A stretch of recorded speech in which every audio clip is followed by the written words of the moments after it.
And we are live. You're live. Hello. So let me I just got the notification. We are looks like we are going good. We're going strong. Excellent.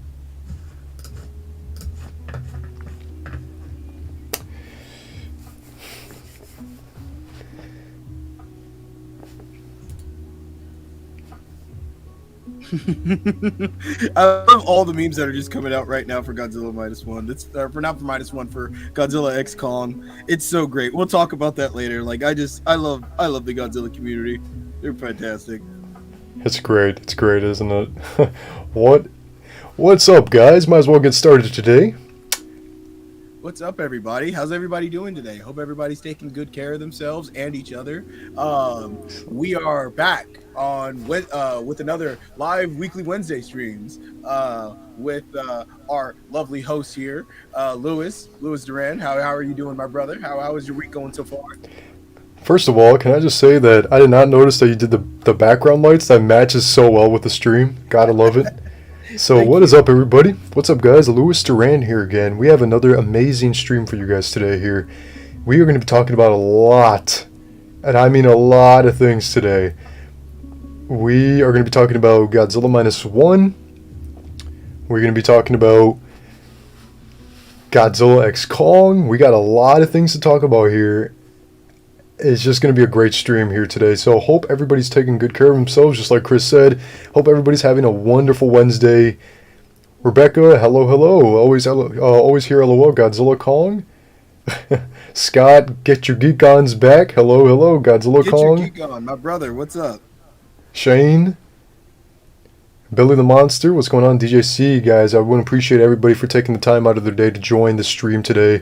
We got a good amount of things to talk about here, and we actually have a more professional stream set up for you guys. We want to make sure that everything's good right now.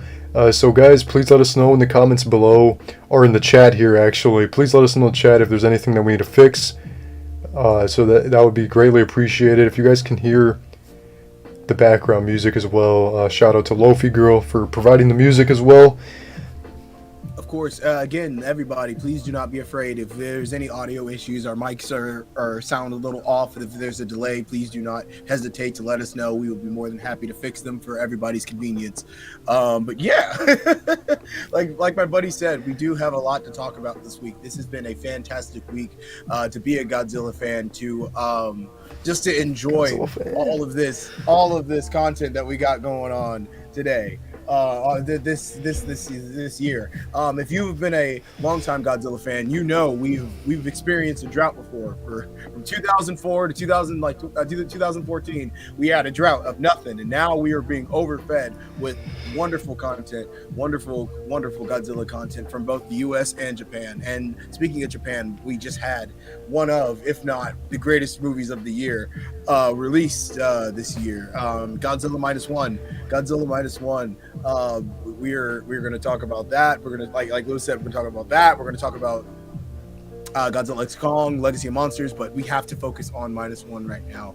And Yes, sir. My personal opinion, that was one of the best movies of the year, if not the best movie of the year. It was heartfelt. It made you feel something. Yes. Oh my God. There are so many ways to describe this film, Godzilla -1. And we will be getting into spoilers later on, ladies and gentlemen. So if you have seen Godzilla -1, please let us know in the chat. Let us know what you thought. But quick thoughts, 5-word review of the movie for me. It's wonderful. Go see it. Yep. Bro, honestly, I can agree, bro. It is one of the best movies I've seen in a few years, actually. I mean, we're gonna, all of us have our opinion, right? But I'm going to say that, like, it's definitely one of the best movies I've seen in the theater in a few years, honestly, because, guys, I've watched Godzilla -1 4 times in the theater now. And Chris, you're going to see it again tonight? Yes, I am. This will be my fourth time seeing it tonight. I'm wearing my Godzilla onesie to the theater tonight to see it with a friend. Hell yeah, God. 4 times, guys. Godzilla. Chris Monster Zero is going to watch Godzilla Minus One for the 4th time tonight. I will be watching Godzilla Minus One for the 5th time tonight in IMAX with a friend. I'm so jealous. With a friend from work who also loves Godzilla. He has never went back to the theater to watch a movie a second time, and Godzilla Minus One was the first movie he did that for. So that's really cool to hear. Marvel, what's going on? Marvel Cuphead, what's going on? Andrew, what's going on, man? Thank you guys for joining the stream tonight. We got a lot to talk about here. We do. Happy holidays, yes, happy holidays. Happy holidays, Cuphead. I want to say shout out to Get Your Geek On. They're just wonderful. I'm about to appear on their little show here this week, Saturday, and I'm going to be talking about Godzilla on there. So hell yeah, shout out to them. Yeah, I love them, man. We have a lot to talk about with Minus One. Lewis, what are your okay. So let's just talk about how this movie's just. First off, let's just talk about how it's doing at the box office right now. First of all, I feel. Yes, sir. So what we're gonna do here, guys, we have it set up for you guys really well here. Chris and I were kind of putting it together before we started the stream. Hello for everybody that's just joining in today. We have a lot to talk about. So, guys, I'm gonna transition to here. So here we go. We got a nice little thing going up for you guys. So we got this set up for you guys, a little bit more professional than the other streams that we have been doing. So Chris and I have photos of us here on the screen of our fits that we wore to see Godzilla Minus One for the first time. Yes. We have our figures that we did bring to the theater. So Chris, tell me what you're wearing, my man. Bro, I had a white Godzilla shirt on with beautiful art on it. Same art, I believe it's James Stocco. I love one of my favorite artists out at the moment right now. And I wore my chain, wore my white Godzilla dad hat, my jean jacket. Had to represent the King of the Monsters while going to see this movie. It was wonderful. It was wonderful. And I brought, as you can see, the NECA 1954 figure with me as well. He enjoyed the movie. I enjoyed the movie. My little friend. And it's seriously just a wonderful time in the theater.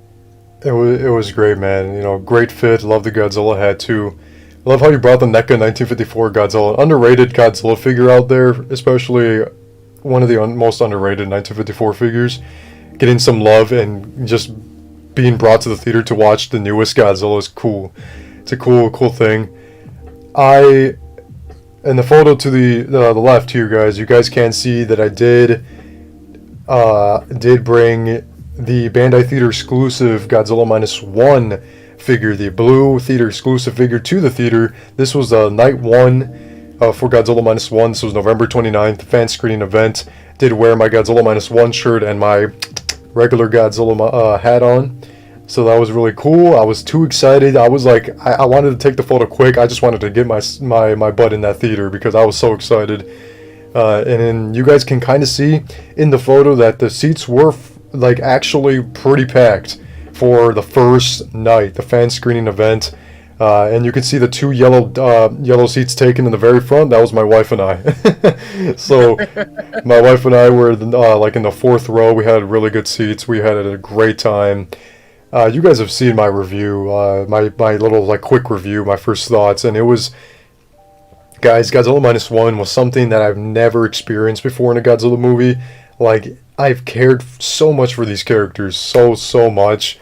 It was crazy. Like, greetings, Shimu. Hello, Shimu's in the chat, guys. Shimu's here. Derry, what's going on, man? Welcome, everybody. Welcome in. Please let us know what you thought about the movie. If you had any special events planned for the movie, if you guys brought friends who aren't Godzilla fans, let us know what they thought. Like it's a wonderful time to be a Godzilla fan, and let's embrace and share that excitement with each other, and you know, just be happy because it's just a good time. We're all having a good time right now, right? Like, Lewis, how you having a good time, man? Over there, man. Like, I'm having it, bro. Dude, The thing is, like, bro, like, the thing is, it's just getting started. I love having these, like, streams with everybody, getting the community together. I've seen multiple loyal supporters here. Always here, Lwws, Shane's here, DJC's here, Gajira Fan 2020, you guys. Fan, what's up, bro? And, it's not just all the people that have been here ever since we started these streams, guys. All of you guys. Everybody that's in the chat here, joining together, just being Godzilla fans and being Kaiju fans. You guys are all great. We're all here about the positive vibes. We're not here to start anything negative. We are solely 100% positivity, and all of us, you guys in the chat as well.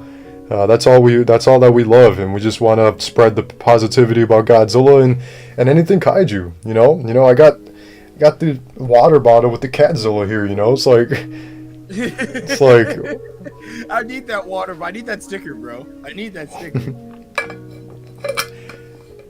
So let's get to the box office. Do you yes, have sir. box office numbers and stuff like that? Because this movie's doing fantastic. This movie is crushing Hollywood right now. It's crushing expectations, and it's blowing away a lot of premieres and stuff like that I didn't even think about, like that were coming out. Really, like, it's kind of crazy. It's genuinely crazy. It's crazy, man. And the one thing, before we get to those box office numbers here, I do want to talk about. I'm sure we've all talked about it already in the past chat or in the past live stream, guys. Godzilla -1 on Rotten Tomatoes, 97% from the critics, 67 reviews in. So there was one critic in I think Rotten Tomatoes that just flat out, just spreaded his review, and it was obviously negative. I really didn't care that much because I know it really wasn't going to affect the movie. It was maybe just going to affect a few people that loved this movie. It really didn't affect me solely because I already knew that this film in my heart was great. Kendall, what's going on? What's going on? Welcome to the stream, man. So, audience score 98%, guys. 98% from the audience, which is great. That's still fantastic. Like, it's wonderful. Absolutely wonderful. I agree, dude. It's great. There was, out of the 4 times that I went to see Godzilla -1, guys, the theater was pretty packed for the movie. There was a good audience. I will say this though, I watched Godzilla -1 last night with my family. You guys probably did see that post on my community channel or my community side of YouTube. I watched it with my father, my mother, and my brother. And they loved it, but this was my 4th time watching it. Out of all the times that I watched it, this was the first time I experienced Godzilla -1 with a standing ovation applaud at the very end. Really? Yeah, and it was weird. The 4th time of watching it, like, there was nobody clapping for the 3 times that I watched it. With my wife, watched it 2 times, and then I watched it with my childhood brother. There was nobody clapping when the titles came up at the very end, but yesterday night when the titles came up, everybody was clapping. So it was great. It was cool. It was cool, and that theater, and yesterday's showing was pretty packed, so I liked that. I was disappointed Godzilla didn't fight another monster in Godzilla -1. Interesting, man. OMG, I saw this movie in the theater twice. The best freaking Godzilla movie ever. We will get into that. We will share our thoughts and opinions on that, guys. 16 viewers in the stream, guys. Thank you guys so much. I do feel better, guys. I forgot to mention. Oh yeah, you are. You're not dying anymore. Good. Nope, I don't got that roll of tissue next to me anymore, so I'm all good.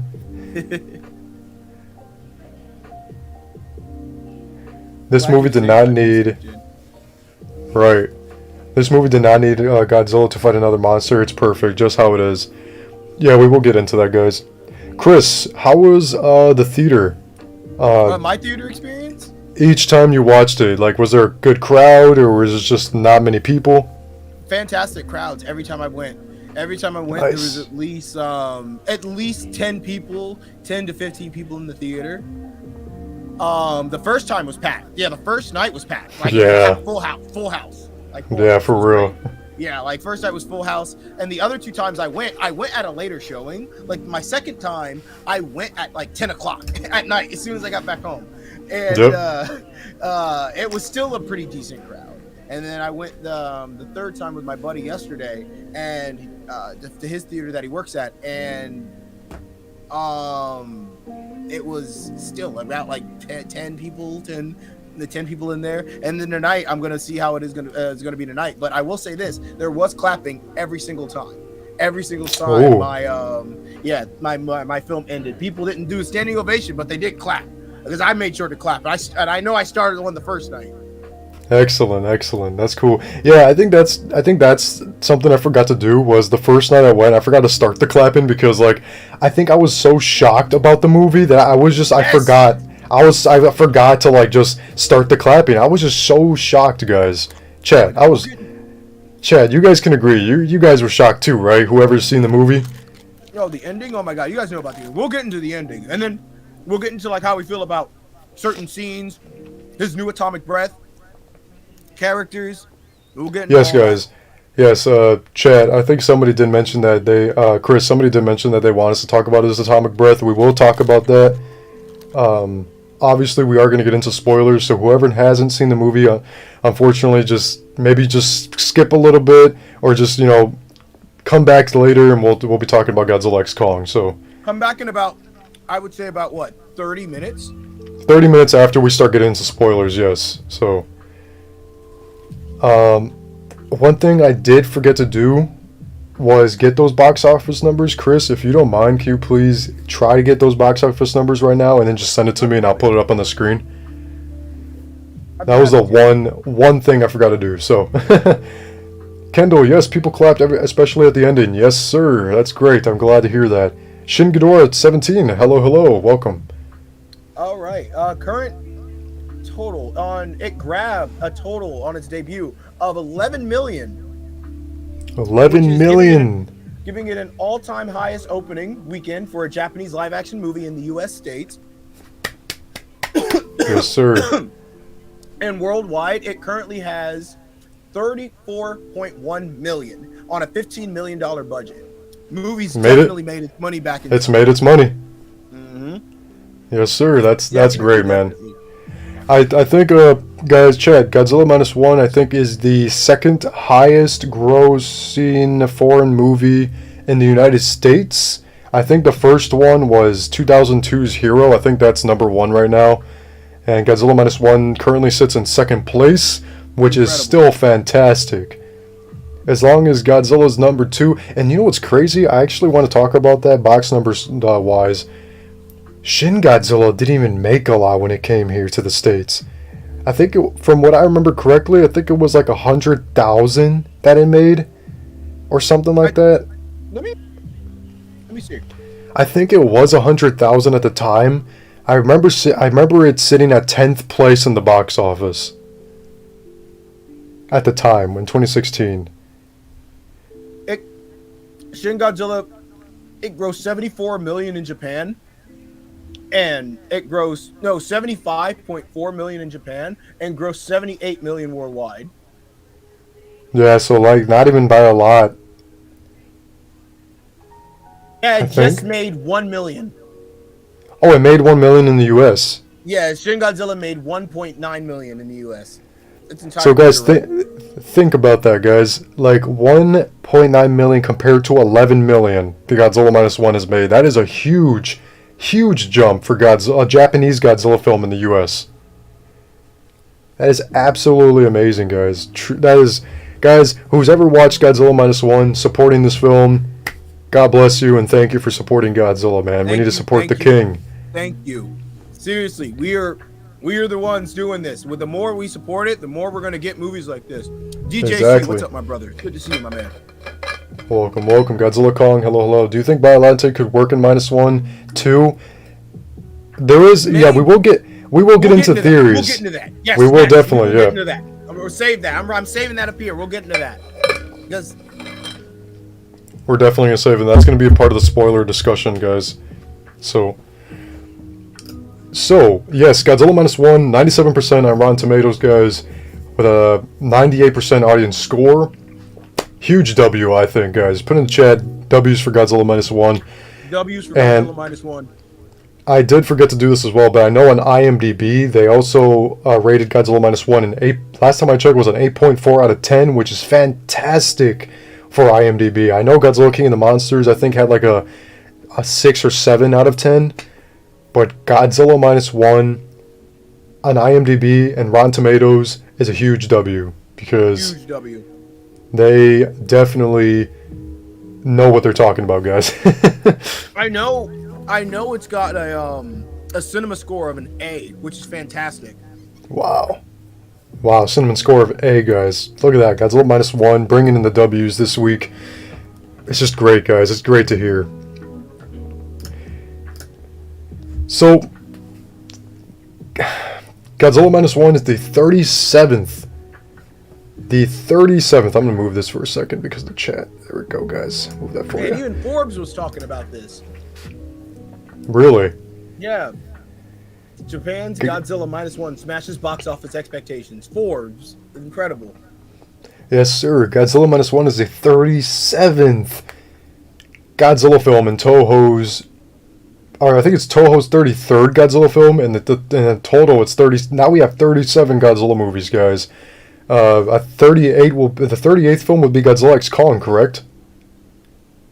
I think so. It should be. This is the 37th.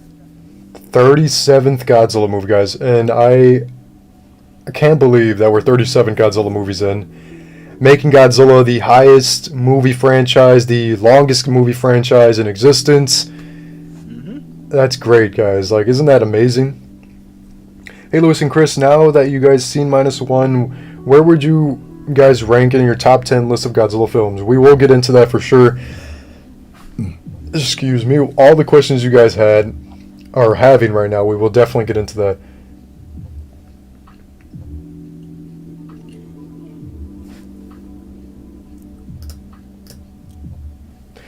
So, Godzilla Minus One and Oppenheimer are currently tied as the year's highest rated blockbuster films on IMDb, both rated 8.5 out of 10.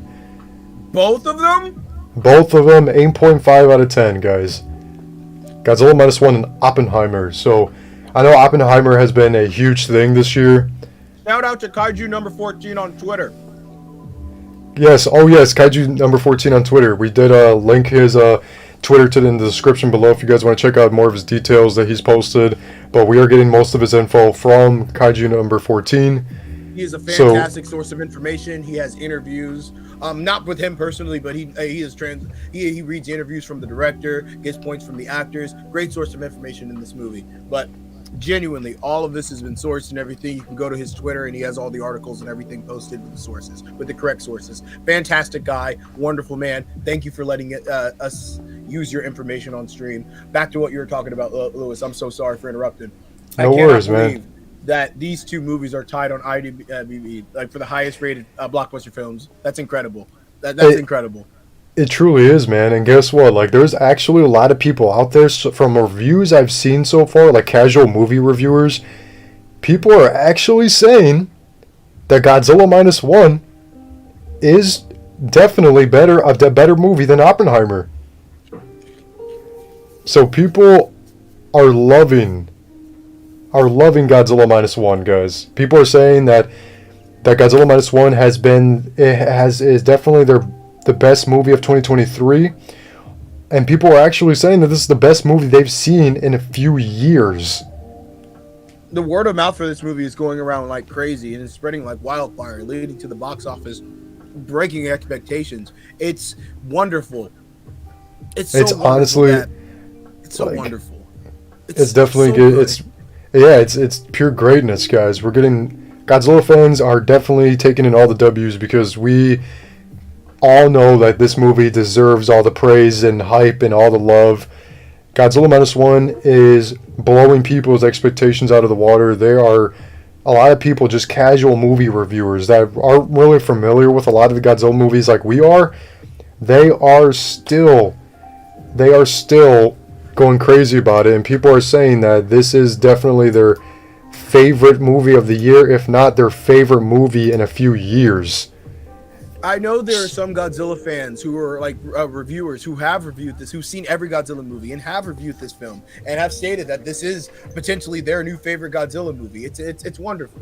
It's wonderful that, and also something that I wanted to mention is that there were so many kids at this premiere too when we went. Like, this is somebody's first Godzilla movie. This is some kid's first Godzilla movie. Think about that.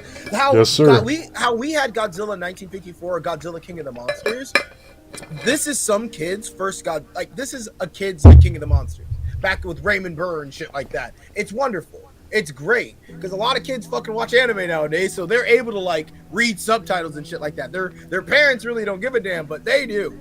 It's exactly great. And even people who don't even watch foreign films like that, because again, they don't want to. There's a lot of people who won't see this movie because they don't want to read subtitles, but at the same time, the people who do and they go see this movie, it's great. And even there are people who are giving it a chance, and that's what I love to hear. Like that, it's great. It's 100%, man. I agree. Shin Ghidorah says, why did they have to reuse the 1954 roar and not a new one? So, fun fact, I said something like that, bro. So, like, fun fact. I'm sorry, Lewis. No, go ahead, man. No. You first, please. Fun fact, actually, they actually did use a few roars that were never heard in Godzilla ever. And you'd have to pay attention to those scenes, because I think there are 3 scenes in this whole movie that actually wasn't a Godzilla roar of any kind. So, if any of you remember at all that, do you guys remember the Land Before Time cartoon movie series? Because that T-Rex in The Land Before Time, they actually took a few roars from that and used it when Godzilla got wounded in this movie, like each time. And when we get into spoilers, I want to bring up something that happened in the beginning of the movie that also had to do something with his roar. His roar. And actually, here's the fun fact, actually. So, fun fact, I actually did find this out from a friend of mine at work who watched this movie twice now. So, they actually, the way they made his roar in Godzilla -1, they took the original 1954 roar, blasted it on some speakers, and just recorded it with a phone. Really? And they bass boosted it, and that's why it sounds so loud in the movie. And that's why it sounds like scratchy when he roars, and that's why it sounds so loud. And yeah, Sharptooth, guys. Yeah, Sharptooth in the Land Before Time film, they actually took a few of his roars and put it in Godzilla -1. You have to really pay attention to when Godzilla gets hurt in the movie, because that's when those roars pop up. But what were you gonna say, Monster Zero, Chris? Oh, just about how at first I was just upset. Well, not upset. I was like, oh, they're using the 1954 roars again, like Shin Godzilla. But no, this roar was completely like, it was that, but it was just so enhanced. It felt like something that actually was like in pain and radioactive. And it just, I will say this, every time Godzilla roared, it put my balls in my throat. It put my balls in my throat. That shit was fantastic. And so I saw that shit in IMAX the first time. Oh man, shook my seat a little bit. It was great. I thought, yeah, bro, I agree 100%. Godzilla's roar in this movie is something like, it's 1954, but you can feel it more impactful to Godzilla. Like, it feels more impactful, mainly because of the way they, made the roar, and they also just put the roar in this movie. They bass boosted it on speakers, and they just recorded it with like a phone or a camera, and they called it a day. I thought it was appropriate. I thought it fit the Godzilla that we all got. I also believe that it was really cool the way they provided it in the film. He doesn't roar too much in the movie. I think he roars a lot more than he does in Shin Godzilla, I think. Obviously, a lot of people can say, like, why are you comparing these two films? I'm only going to compare Godzilla -1 to Shin Godzilla because Shin Godzilla is the latest Japanese Godzilla live-action film. So I think it's only appropriate to do that. I love Shin Godzilla still to a T, but I prefer Godzilla -1 a lot more than Shin Godzilla. Sorry, I was pouring myself a drink. Oh, no worries, no worries. I think, in ways, I do prefer this movie more than Shin Godzilla. I still love Shin Godzilla. It's still in my top 3. But it's just, this movie's a lot more personal than Shin Godzilla. Like, Shin Godzilla is more so about the bureaucracy of Japan and just like everything like that. But this, and it tries to tell like a different story because it has a different story to tell. You know, it's not a personal story because it easily could have told a personal story if it wanted to, but it didn't want to. It wanted to tell it wanted to paint a broader brush and use certain characters to do that. But this movie was just, it was heartfelt, it was personal, it was lovely, it was just, it was feel good, it was optimistic, it's more, I could rewatch this movie more because I rewatch Shin Godzilla at least once a year. Once or twice a year, I will rewatch that movie. But this movie, I could just go back and just keep watching it because it's just the pacing of it is really good. Because by the time Godzilla shows up and attacks the city, you're about an hour in the movie, but it doesn't even feel like that. It really does. It really doesn't. And honestly, man, it kind of feels like 30 minutes into the movie for some reason, in my opinion, like 30 to 40. It really doesn't feel like an hour. Honestly, like. That's what my wife said too. The pacing is great. There was not one time where she really was like getting tired of the movie. My wife loved it so much that the next day, while we were sick still, she was like, "You want to go see it again?" I was like, I was already with my keys in my hands. Like, let's go. It's like she loved it so much that she wanted to go see it again, and she was like telling me on the way there to the theater. I never did this before. I never went to the theater a second time just to watch a movie again. And that's how much she loved Godzilla -1, guys. It was, Shin is good, but -1 is extremely good. Just blew me away. No other Godzilla film has, and definitely has better characters in action. Yes, sir. I definitely agree on that. Yes, I do. I agree as well. Where Godzilla is the like form and Ultima form, and uses King Susie. Yeah, Shane, I see what you mean. My man. I see what you mean. Another tweet that we did get from KAIJU number 14, Takashi Yamazaki, has had a few interviews so far, and is talks for a potential. He's having talks for a potential sequel to Godzilla -1. But nothing is definitive. Nothing is official yet.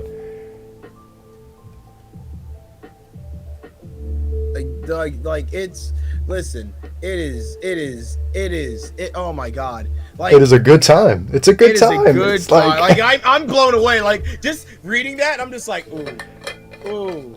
Like, hold on, he's cooking. He's cooking something. He's cooking. Listen, that man, like in Always Sunset too. That movie he made where Godzilla made a cameo in. Bro, that was 16 years ago. 16 years ago. And it took that man 16 years to make a Godzilla film. He probably had this story written out and he knew what he wanted to tell for years. Yes, so, like, yes. Let this man keep going. He knows how to handle Godzilla. He knows how to handle characters. Yes, sir. Fingers crossed for a Godzilla -1 sequel. Yes, Kendall, you said it right, man. Goji, Jojo, how's it going, man? Welcome to the stream. We're just talking about Godzilla -1. Well, we'll be talking about Godzilla X Kong as well, and Monarch Legacy of Monsters. But yes, man, Godzilla -1 sequel is not confirmed 100%, but he is open. He is definitely open to a sequel for Godzilla -1, which is a good sign for people that want a sequel to Godzilla -1. And this is just a good sign for Godzilla as well, because if so many people in the States are invested in Godzilla -1 and in the story, there's definitely people going to be lining up for that theater when the Godzilla -1 sequel comes out. Oh, dude, 100%. I mean, let's be honest.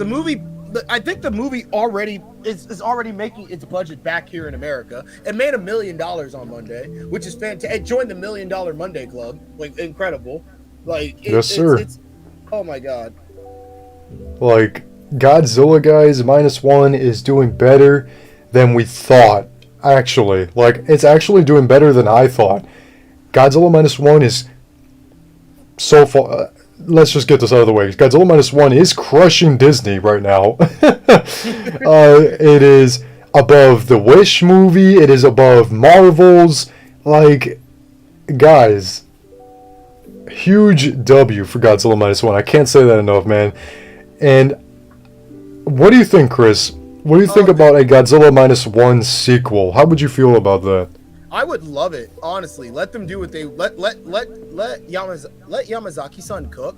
Let this man work with Godzilla. He knows how to tell a good story. I would love to see this Godzilla again. Like, do it in a time where it's like, oh my god, could you imagine like if this would take place like in the 90s, like a sequel where just Godzilla appearing in different decades or something like that, instead of like 40s, then he appears in the 50s, or then he appears in like the 60s and the 70s, and we start getting a little more of that wackiness, you know what I mean? Have other kaiju appear in between, you know what I mean? Yeah, I get you, man. Dude, it's like, oh man, imagine Godzilla getting bigger so we can have that same height as the 80s Godzilla, and like, you know, it's just hashtag continue Godzilla Minus One. Wow, that should be a hashtag we all start, guys. We should start that on Twitter, get that trending, like a -1 sequel. Let Yamazaki-san know that we want a sequel. This movie deserves, well, even if it doesn't get a sequel, this movie's perfect the way it is. It's perfect as a standalone feature as well. Exactly, exactly. And that's something that we got to drill home as well. Like, the movie, it does not need a sequel. And if this movie, because it's just so good. It's just so good, man. Like, characters are great. And if it's Takashi Yamazaki handling the sequel, I will definitely not be worried about it at all, because I know that man knows what he's doing. So exactly, not at all. Like, not at all. No one would have to be worried about a sequel. Even if a sequel does get confirmed or announced, nobody has to worry, because Takashi Yamazaki, man, he's got it all in the game, man. He's got a plan. He's had a plan since the beginning, since 2009. He's had a beginning. Like, he's had a plan. He's cooking, bro. He's really cooking. We just gotta let him cook. Exactly. Atomic Blast Zilla, what's going on, man? No worries, you're not late. We just started like 37 minutes ago, so you know, you're not let into anything. Are you? Well, we're about to get into spoilers, so if you haven't seen Godzilla Minus One, please back out now so we can start talking about the movie. We'll go over it until, like, we won't go over the entire movie entirely, but just a few things that really stood out to us. What really, like, you know, intrigued or, like, you know, tickled our kaiju brains and stuff like that, and just things that we took away from the movie. But first off, like, if you haven't seen the movie, again, this is another warning. Go see it right now. Now is the perfect time to go see it, and then come and then talk to us again. Like, like, add us on Twitter, add us on Instagram. You know, DM us on Instagram. Let us know what you think about the movie. We're open to discuss it. We're always open to talk. But, like, seriously, it's about to be a good time. About to be a real, real good time. All right, about to go into spoilers here. Again, about to go into spoilers. Yes, sir. 5, 4, 3, 2, 1. I'm about to see the viewer numbers drop in a second. No, I'm pretty sure everybody here has seen it, but yes, we are going to get into spoilers. We are going to mention a bunch of things from the movie. One thing I do want to get into before we do talk into spoilers, I know we just did the countdown, but the character from Godzilla Minus One, I'm going to butcher her name, and I don't want to do it out of disrespect. Chris, do you know how to pronounce her name, man? Her name, honestly, Manami, I believe her name is Manami. Yeah, something like that. I really don't want to disrespect her, so... Yeah, I'm not gonna pronounce the last name, but the first name I believe is Minami. Right. So, Godzilla Minus One may become the genius of an entire new series of Toho-produced Godzilla films. So, she is suggesting that this could be the start of the Godzilla universe again, just like how Godzilla 1954 started that. All right, Atomic Blast, take care, man. When you like, we'll be here whenever you see the movie, my brother. Yes, sir. Yes, sir. But anyway, sorry for interrupting. But yeah, like, this movie could become like the first one of a bigger universe of just like it'll be great, because again, this Godzilla's great. We would see him continuously evolve and just be different. He's a lot more, because that's the thing. He's a lot more inviting and open than Shin Godzilla. I love Shin Godzilla's design. I love what he represents. But this Godzilla's more like, let's be honest, he is more appealing to a wider audience Then Shin Godzilla. Than Shin Godzilla. Like, and that's just not like me being a hater of him. It's just an objective fact. Like this guy, because Shin Godzilla is like.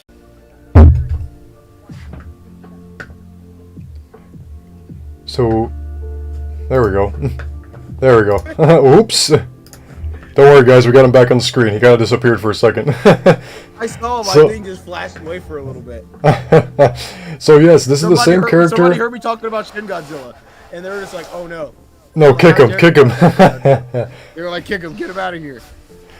But this is the same actress that did perform in Godzilla -1, and she is suggesting that she's always wanted to be in a Godzilla movie. I've heard from her interviews and stuff, so that's really cool that she's now in a Godzilla movie. And the fact that she's still part of this universe is great, because if this is going to be a start of a new universe, she will be a part of this universe for a little bit.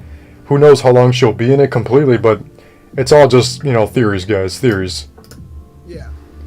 Godzilla -1 is now ranked the greatest Godzilla film of all time on Rotten Tomatoes, topping the original 1954 film and Shin Godzilla.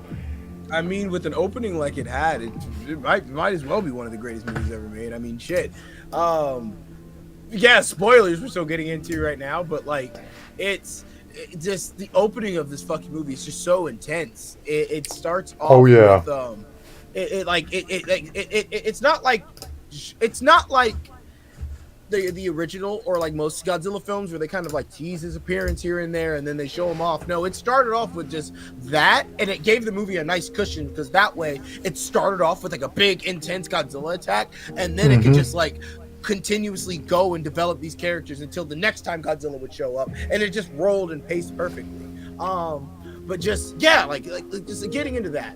Let's start talking about the opening of this movie, of how Godzilla showed up in a different form. He was like a pre-mutated dinosaur-like form.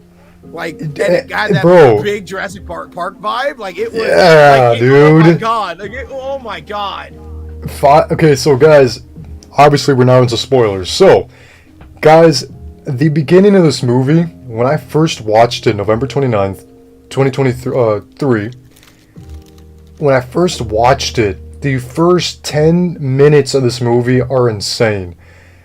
I had my jaw to the floor. My jaw was like wide open the entire time. When I first saw Godzilla, scared the living hell out of me when he first showed up on screen, because he kind of like Five Nights at Freddy's jump scared at you in the movie.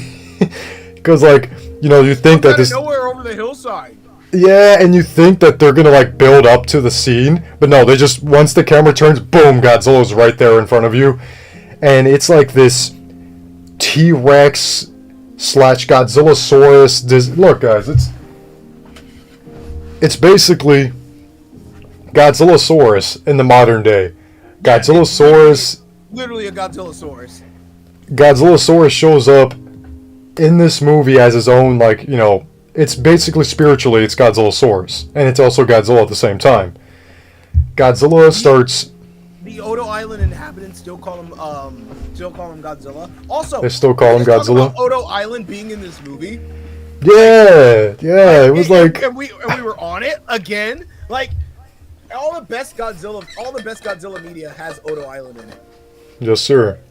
Oh my god! Like, it's just, I love how it's just a staple now at this point. For like good films. Oh my god. Kendall, you are so right, my man. The music that started playing when he started attacking was the most haunting, chilling. It was, bro, my jaw was to the floor. I was like so scared, bro. I was actually pretty terrified from Godzilla. I was like, this was my dream. And I'm sure this was many of your guys' dream as Godzilla fans, to see Jurassic Park mixed with Godzilla. And this is what you got. This is exactly what you get. One of my favorite scenes about this, one of my favorite things about this film in general is just, it's how this film is, inspired by other pieces of media. Like, you can tell this movie wears its Jaws influences and it wears its Jurassic Park influences on its fucking shoulder, on its sleeve, proudly. It does. And that's bro. Fun fact, actually, to add to that, Takashi Yamazaki, everybody, was inspired to make this movie, he was inspired by obviously his own film back in 2009, always set on Sun Street, was it? I think so, yes. And he was inspired by that Godzilla sequence that he had in that movie. He was inspired by Jurassic Park, Jaws, some other films that I can't remember the names of. And he was actually inspired by the original 1954 Godzilla, and get this, Godzilla 2014.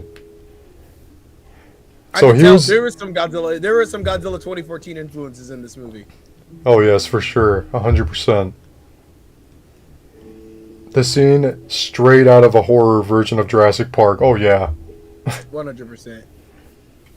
One thing I was not expecting was Godzilla to just chomp down on these mechanics, bro. I was like, what the? Down on them, we never seen Godzilla do like interact and bite people like that before. Yeah, and it's like, the thing is, it kind of, when I saw that at first, I was like, the first thought that came to my mind was the Toho handbook, that they have like a Bible of rules you can't have Godzilla do, and one of those rules is Godzilla can't eat people, and he actually didn't eat these people. He just chopped down on them and threw them. So they made it work. They followed the Bible. They followed the rules for Godzilla. Godzilla's supposed to not eat people. He chomps down on people, just throws them. Throws them into the distance. Yes, bro. It's so cool seeing how that he took that creative workaround, but it's still so surprising just seeing Godzilla chomp down on a human being before, because it's just his dinosaur-like form is like about 14 feet tall. And let's get down into a little plot synopsis. Let me just break that down too. Yes.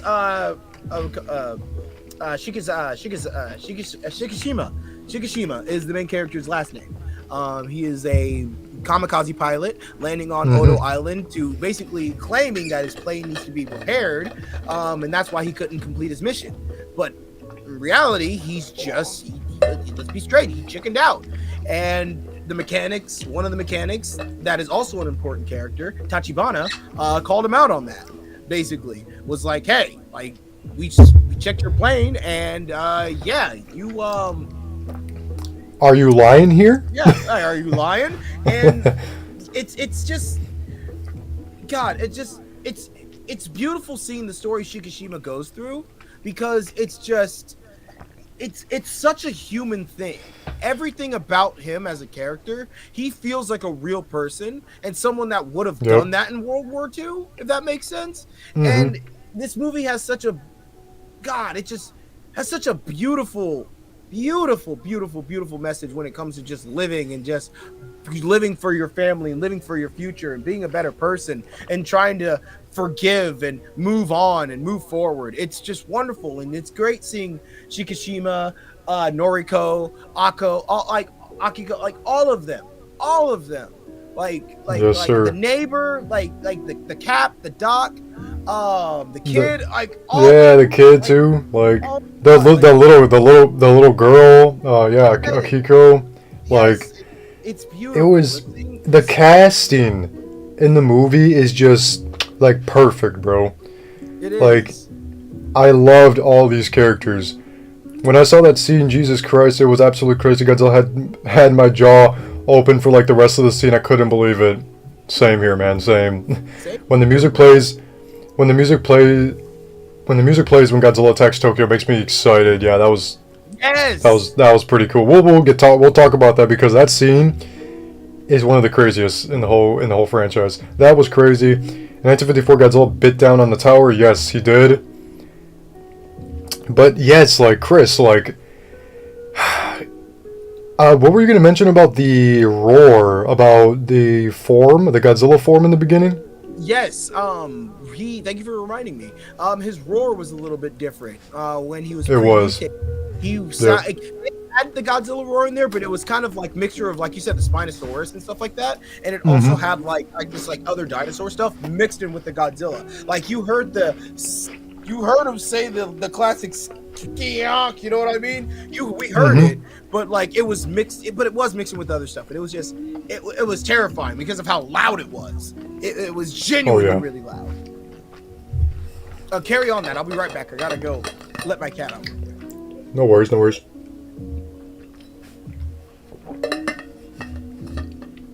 But chat, like, yes, Godzilla -1, the beginning of the movie opens up with the main character, the kamikaze pilot, Shikishima.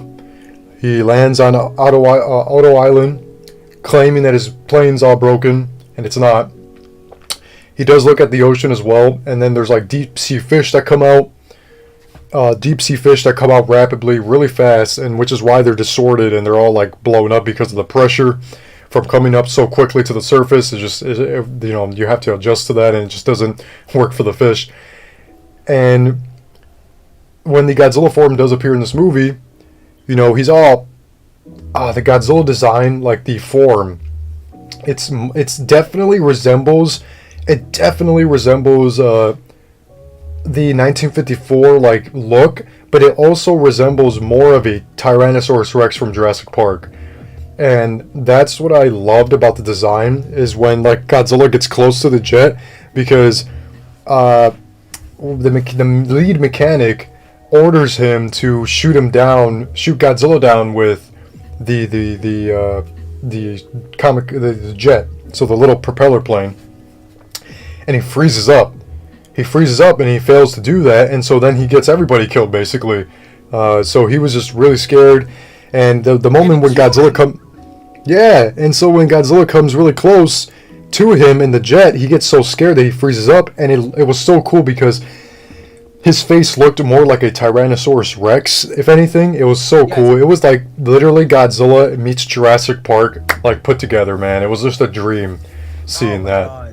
I'm also happy that you mentioned that the deep sea fish were depressurized and stuff like that, and that's why they were all distorted, because that's also a kind of a reference to it's kind of a reference, I can see it, to the original 1954, because remember, they said they would just put girls on rafts and when fishing was low and stuff like that, and and then when Godzilla would show up, he would eat them, and then probably in the original, the deep sea fish would rise up as well, and then they would just capture them and shit like that.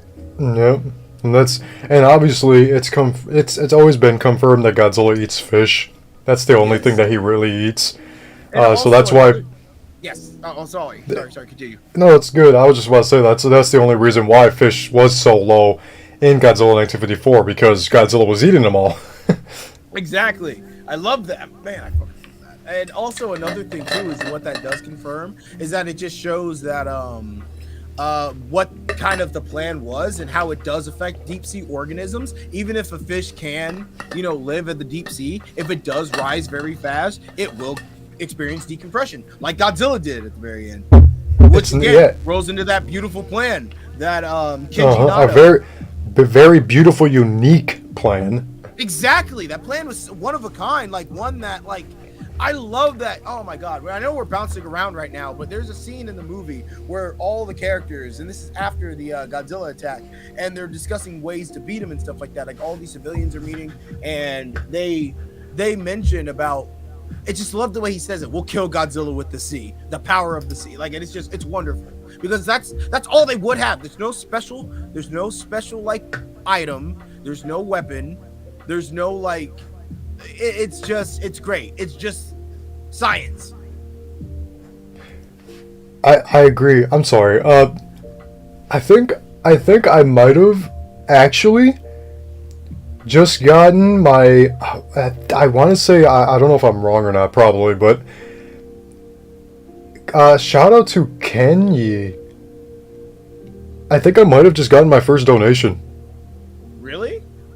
Or maybe I'm wrong. Or I don't know. Like, I think I'm wrong, but I don't know if I actually did. It's a super chat. Super chat. Yeah, we got That's a super cool. chat. Super chat. Really appreciate that. That's cool. Thank you for the super chat. That's cool. Thank you for the super chat, Kenya. We really appreciate that. That's really cool, man. But yeah, like you were saying. So like yeah, Godzilla, like this plan to stop Godzilla is the most uniqueness. Yes, they do end up succeeding, but at the same time, they really don't. So, the story, like, okay, so the scenes after, Auto Island, And, when Shikishima realizes that he did all this, he, ended up killing basically all of the mechanics on that island. The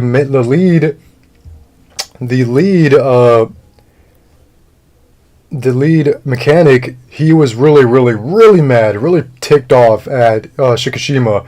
And he was really, really mad that, he was, yelling at him, you killed everybody, look what you've done, everybody's dead because of you, you didn't shoot Godzilla, and Shikishima was just shocked. He was he didn't know what to say, because he saw all these, rows of dead bodies right in front of him. What did you think about that? That was pretty sad, actually.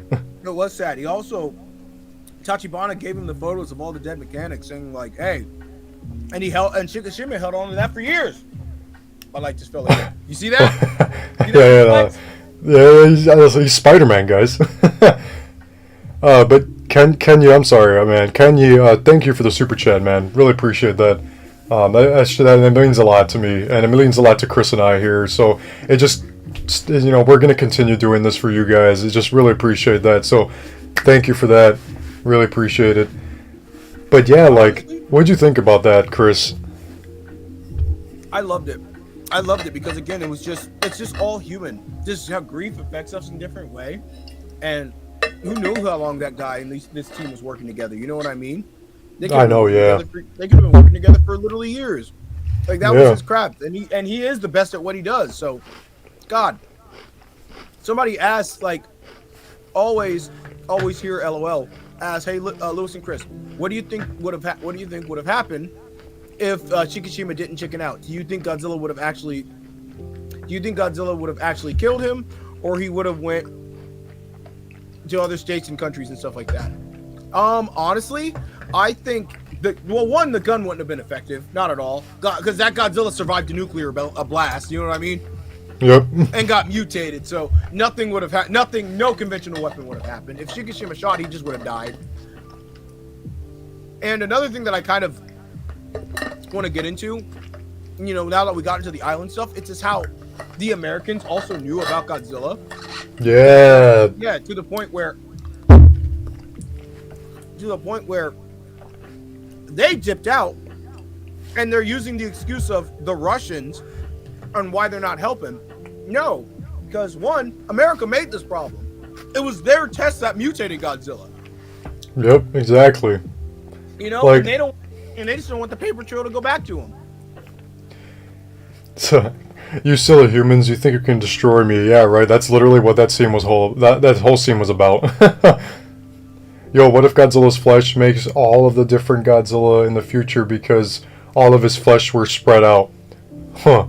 So multiple Godzillas in this universe? That'd be insane. Yeah, that's the thing, man. There's, I don't know when we'll ever get that movie, Godzilla versus Godzilla. I really want that to happen, but I don't know how long that's going to take. But I really want to see a Godzilla versus Godzilla movie. It's so weird for me to say, but it's just true. We'll get it eventually. I know we will. Oh my goodness, and one thing that I loved about this movie was the soundtrack. Yes. Oh my goodness, the music that plays when Shikishima goes back home and everything is just completely destroyed. It's so sad, bro. Hearing that eerie music was just and then the neighbor, she was saying if it wasn't for you cowards like you, we would still be alive, and only because of you cowards, this happened. My children would have been alive, and just a mother grieving, and just the composer was Naoki Sato. Beautiful work. Well-known composer, because he's also worked on anime. He's worked on other movies. He's worked on, actually, fun fact, he was the most recent composer for the newest Dragon Ball movie. Oh, really? Oh, wow. Yeah, Dragon Ball Superhero. He did the soundtrack for that. Damn. Wow, yeah, beautiful work, because holy moly.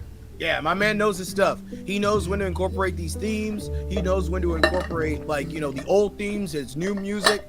And sometimes there's no music. You know what I mean? Sometimes it just leaves you in silence. And I'm like, damn, that's even better. Makes it more impactful, man.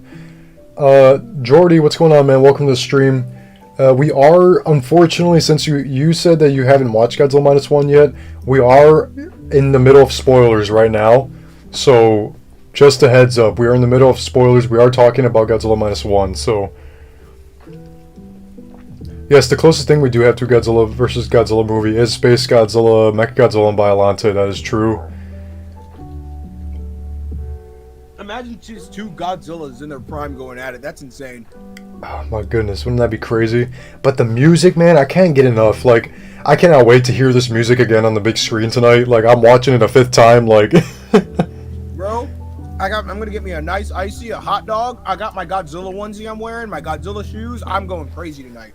I'm wearing this fit right here, this sweatshirt, and then this hat. So, like, guys, that music in the movie is so impactful. You can feel this era. Like, it kind of actually made me, thanks to the music and even the silent moments from this movie, it almost made me feel bad watching this movie because this is what Japanese people went through at the time. And so, like, I almost kind of felt bad watching it in a way. It's terrible too because something to think about technically in this universe. Now technically Japan's been bombed 3 times because you know, the 2 in history and then the 3rd in Tokyo. Tokyo actually got hit by a bomb in some sort of way. Jordy, thank you for the sub, man. Really appreciate it. If you also want to subscribe to my boy Monster Zero here, man, go ahead because he's also part of this channel. My YouTube, it should be in the link in the description. Thank you. I just uploaded a video of Godzilla X Kong reaction, which I did share that to my community post. So, oh yeah, and we also did get a Godzilla versus Zilla. Yeah, we did get that. That was kind of actually that is definitely the closest we'll ever get to a Godzilla versus Godzilla ever. This movie's worth watching the next day and the next day and the next day. Yep. I've seen it 3 times. It'll be my 4th time seeing it tonight. Yes, sir. Chris will be watching it tonight for the 4th time. I will be watching it tonight in IMAX for the first time, but this will be my 5th time watching Godzilla Minus One. I gotta get like you, bro. I gotta see it one more time. 2 more times to be ahead of you. I think tonight will be my last. Because, yes, I think we did mention this, but Godzilla Minus One was so successful in the US, guys, that it extended its release. So, I think in some theaters around the US, I haven't checked mine yet, but I think some theaters are actually extending their time to the 14th instead of the 7th. Yes, they are. Some theaters are extending their time to the 14th. I know my city has one more IMAX showing tomorrow, which I'm going to try to hit before work, because I do want to see this movie in IMAX one more time. Yep.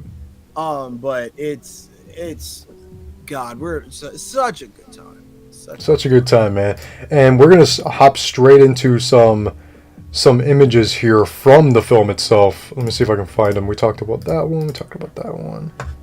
And still give our thoughts about the we could talk about the atomic breath scene, we could talk about the chase scene and the that's where we're going to get into the chase scene. So, Chris, what did you think of the way the main character was set up to get on this boat, and the way he meets the doctor, and the guy that runs the boat, and then the kid? What do you think? How did you think that all set up? Like, did it set up well, or what did you think? Oh, that scene was Jaws, way more terrifying. You know what I mean? Because it was just so intense, just seeing them do that, and just how they fucking put a bomb in Godzilla's mouth and blew half his fucking head off, and then we just saw it regenerate and just regraph and shit like that. Oh my god, yeah. That was wonderful. Wonderful. My buddy, who really doesn't know anything about Godzilla, he saw that shit and lost his fucking mind. I was like, yeah, I know. It's crazy, right? Yeah, and then my brother yesterday, when we were watching it, my brother turns to me and goes, "Hell no." And it's like, he's like, "Bruh, hell no." Like, yeah, man, it's definitely, it's worth eating some good pizza and nachos while watching. Yeah, my wife and I watched it the first time with some nachos, so. Ooh, I might get nachos tonight. That's how. See, I love movie theater food. I love going to the theater and just getting movie theater food and just picking out. So, like, I might get some nachos and a hot dog and a nice icy and I'm Yes, gonna be sir. so warm in my fucking onesie. It's gonna be great. DJC also says, thanks for liking my drawings, Chris. Oh, no problem, DJ. Anytime, my brother. Godzilla's facial expressions, though, in the movie. Yeah! Oh my Yes! god, his facial expression the whole time. It's There's his eyes. You can tell. You can tell when he's angry. You can tell when he's like concerned about something. You can tell when he's like intrigued about something. Like there's a moment where Godzilla's like kind of following the plane and he's kind of like interested in it. You can tell like he's not angry in that moment. You can tell he's just more interested and focused on the plane. Oh, is it when he's in the water and he's just looking up and yeah, his mouth is just hanging open, he's just looking at it go by? Like, yeah. It's like, oh my god. Yeah, it's like and but like man, I want to tell you man, like the CGI in this movie is also just to a freaking T, man.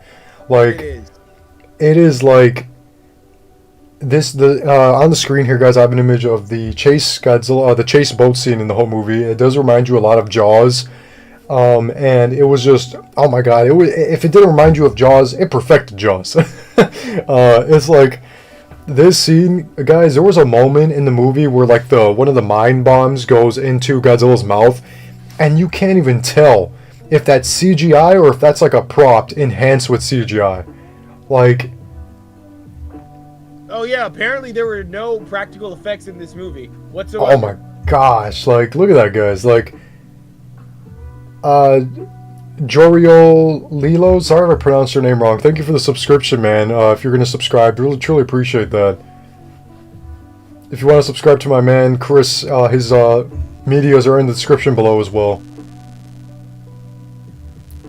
I love this movie. I love everything about this movie. I love the design. Also, one thing I love about that scene in particular is how Godzilla was acting like an animal, like a cat per se. He didn't, because he could have destroyed that boat at any minute if he wanted to, but he was like a cat playing with it. You know what I mean? Like how cats like, don't kill their food immediately. They'll just play with them a little bit because toying with them, yeah. Yeah, he was just good toying with them. Yeah, a lot of people are saying in the image that Godzilla looks so scary, and there's also people saying like. Godzilla's laughing, knowing the humans can't do shit to him. Yeah, exactly. He knows he can't do anything. They can't do anything. So that's why when they put that bomb in his mouth and he blew up, he stood up and he was just like, nah. He was like, nah. He's like, how dare he was gonna roar at him. Yeah, and he was like, all right, playtime's over. Like that's literally what happened. So there was a moment where they blow up his. They kind of like one of the mind bombs kind of float onto his back. They tried blowing the mind up on his back. It didn't work. He's still swimming. The CGI in that whole scene is amazing. And there's a moment in the movie where the mind bomb blows up in his mouth. And at first, I was always wondering how the scene was going to go in the trailers. Like, in the trailers, I was wondering, like, how does that scene play out? This was the one scene in the whole Godzilla franchise where we actually get to see Godzilla's regeneration kick in.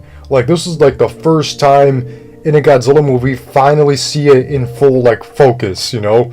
Godzilla's face is blown off, like, literally. His whole face has a hole in it. And in the movie, he just grows it back quickly. And that was the craziest, like, moment to me in the whole movie. I was like, no, bro. Like, and that's why most of the... Yeah. And most of the figures, if you guys notice, most of those figures that are coming out right now for Godzilla Minus One actually have the scar that is left over from that explosion that he took. And yeah, those eyes are literally terrifying. Scares me, realizing that's freaking Godzilla. Yeah, there was a moment in the scene where, like, I think it was towards the final battle. There was a moment in the scene where Godzilla's following the plane, and then Godzilla notices the ships in the horizon, and then his eyes are just kind of like above the water seamlessly, and they're like so wide open that he notices the boats like from afar. His eyes are just like so like aware. Like Godzilla's so aware in this film. Like when my dad saw that scene when like his eyes are just kind of like coming out of the water towards the final battle, he was like, oh, look at his eyes, they're creepy looking. It's like, yeah, like because they got whites in them and they're just like yellow and brown and shit like that. It's terrible. Yeah. Looking at this Godzilla definitely looks scary, and I thought Shin Godzilla was scary. You know, that's the thing with Shin Godzilla. I thought Shin Godzilla was kind of creepy. He wasn't scary to me. I think what kind of lost the scariness to me was I think towards the end of the movie in Shin Godzilla, because then it kind of just turns like to a laser light show kind of thing, and it kind of feels like anime. But I don't know, like, Shin Godzilla is creepy, but Godzilla in 2023 is definitely the scariest. He'll kill you. He'll deliberately go out of his way to kill you. Yes, sir. Somebody asked, could you see his brain when when his head blew off? I think it's there. I just think you can't really notice it. If not, his brain is really small. Yeah, the way he gets back up from that explosion when his head regenerates back definitely reminded me of the MonsterVerse Godzilla. Like, the way he just kind of gets up, the way he looks, like... Another MonsterVerse influence is when the way his tail lights up. Not saying the whole... We'll talk about the atomic breath scene. Yes, we will talk about it here in a second. But, like... Yes, like, and then afterwards, Godzilla roars at them, and then the Tahiko shows up, which is a ship from Singapore, if I'm not mistaken. Yes, it was on its way from Singapore. So on its way from Singapore to help, to hopefully kill Godzilla, and I loved it because the characters were excited to finally see them come in and help.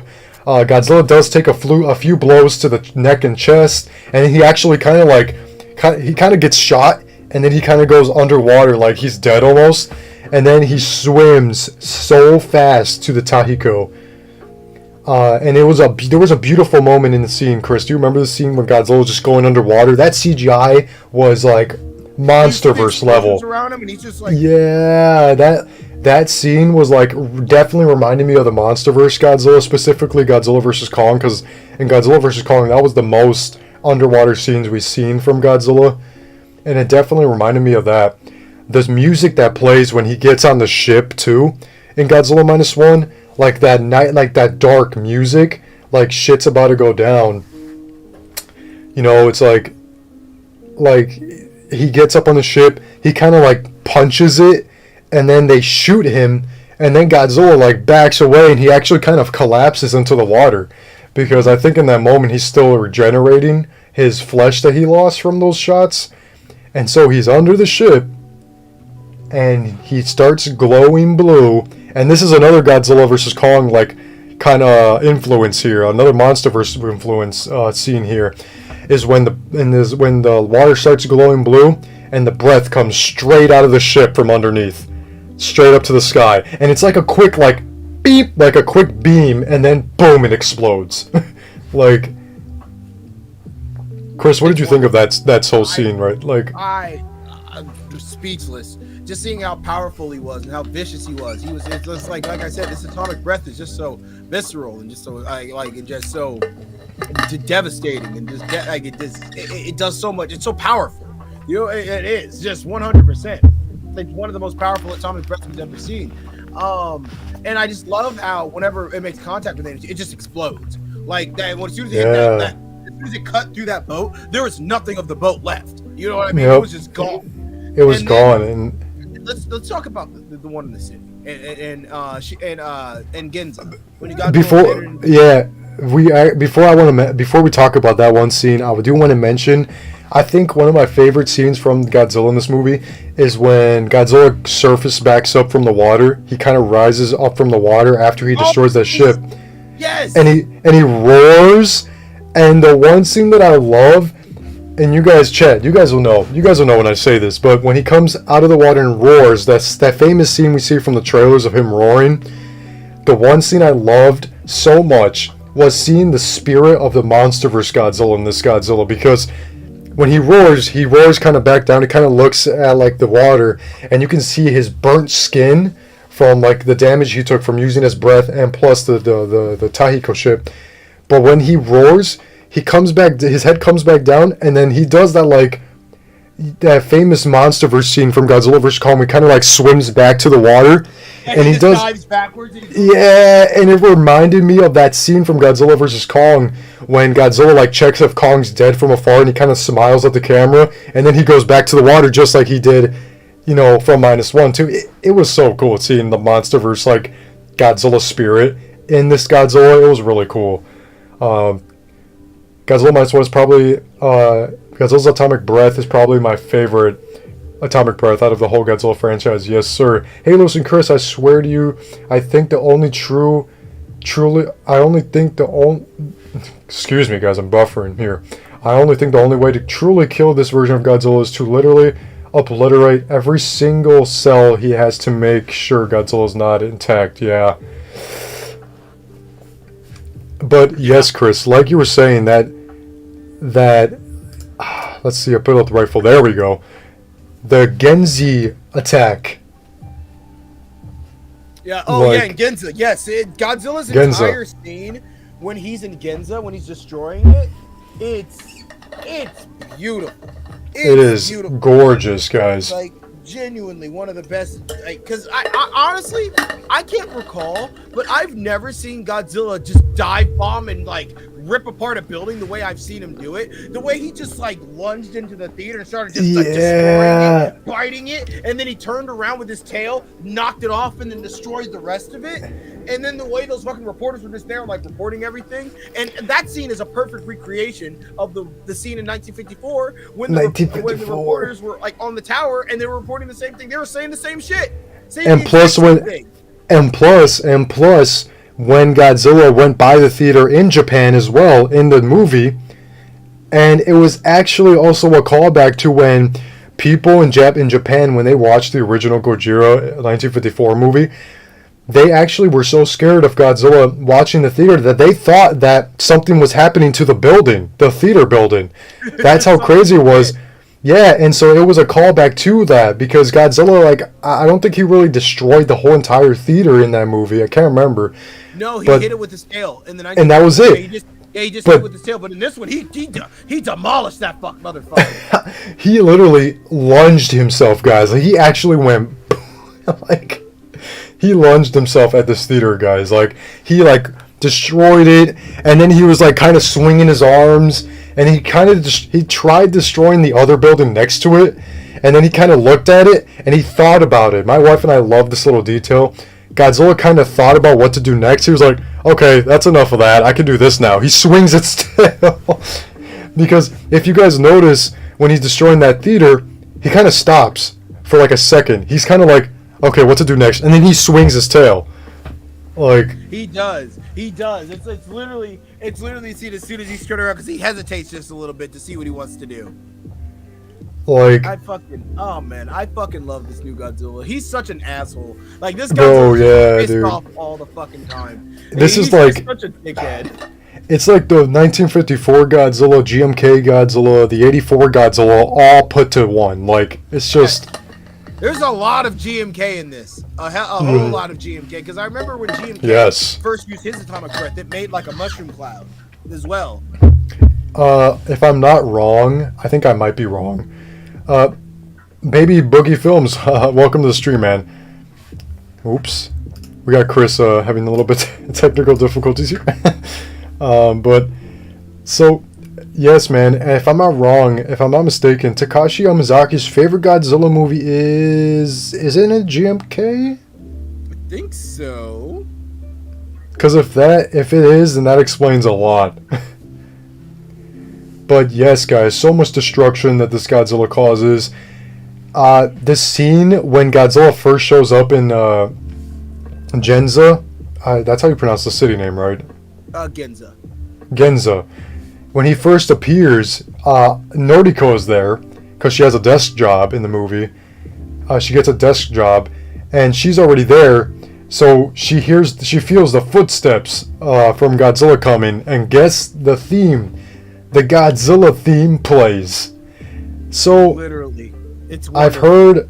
I've heard a few people say that the themes in this movie, the original Godzilla themes, they don't fit in the places they were placed. And I kind of disagree with that. I disagree wholeheartedly. I think wherever they were played, because the thing is, they only played twice during the movie. Once during his intro scene where you see his full body mutation for the first time in the city. You know what I mean? You see his full design, which is perfect. And it was the rendition that played in Godzilla vs. Mothra. And then the other rendition that played was the one that played in Godzilla versus King Kong, and it played a little bit of Kong's theme, a little bit from the 70s, Yeah. from the 60s, when they were out at war and shit like that. It played a little bit of Kong's theme. I was like, let's go! I haven't heard this since because. Dun dun dun dun dun dun dun dun dun. Like, bro, like the movie was Godzilla versus Destroyer in the end credits. yeah, like wow, that's a good detail. I didn't notice that actually, Chris. Oh man, so I had a little bit of long theme. It was great. So people are saying that Takashi Yamazaki's favorite Godzilla film is GMK. No wonder. Wow. Which definitely explains why Godzilla's breath is so OP, because GMK Godzilla's atomic breath was literally the same. Like, literally, it did create a mushroom cloud, but it did not create a nuke. This Godzilla's like breath, it just destroyed, it wiped out everything. Like I said, Tokyo in this world's continuity has been nuked technically 3 times, twice by America and once by Godzilla.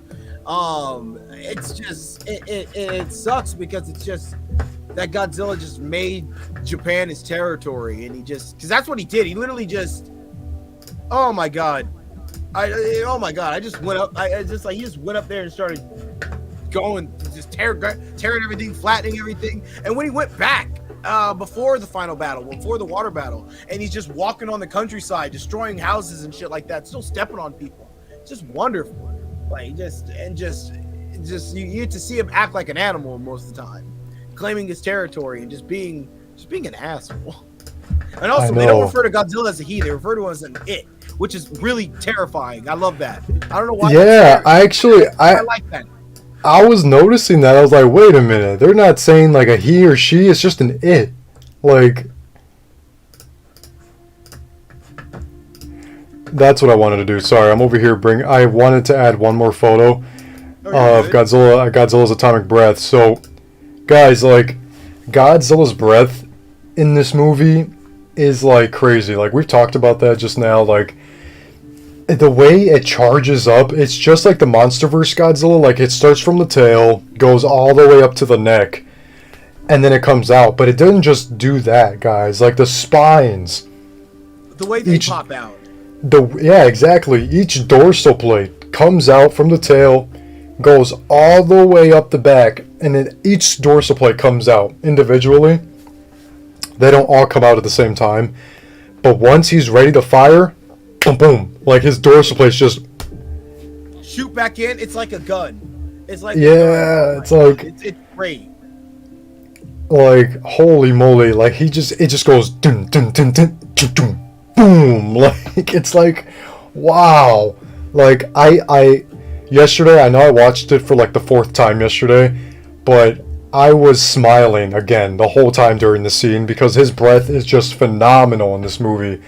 Oh, like, it's just like a boom, and then once it kind of shuts off, if you notice, and the breath kind of shuts down once he uses it. Once he's done using it, it kind of just like kind of comes like together, and then the explosion happens, and oh my goodness, like, and guys, like and also, are you happy, Chris, that they kept the blue, or did you wish it was like a different color? Did you wish it was like a white, or? I'm happy they kept the blue. I don't mind the blue. I feel like the blue is very appealing because it stands out. No matter what continuity it is, every time it's blue, it's always just eye popping. Same thing with his red and orange ones, but I'm happy they kept it bluish white. But it's also thick. Like, look at that photo and just look how like large and just powerful that beam is and how it fires out. And also, it hurts him whenever he uses it. Noto said it, like, he needs to regenerate a little bit because you see his face burnt after he uses it. Like, he's like, it really fucks him up. That's the one thing that I can appreciate Toho and the director is that, you know, they always look at the previous Godzilla films, guys, and they take what they can make. They look at the film, they look at each film, and they say, what can we do better for this film? And that was one little detail that I appreciated so much, is when Godzilla uses his breath, it burns his face because of how hot the beam is. That just makes that more realistic, you know? Like, It does. it damages Godzilla in the process. So, you know, Godzilla needs to kind of regenerate. That's what Noda said in the movie. You know, he needs to regenerate a little bit. And it was just so cool seeing that. Like, each time Godzilla used his breath, it just hurt him. It hurts his face. It burns his face and his neck. So that was really cool to see. I loved that from Toho and Toho and the director.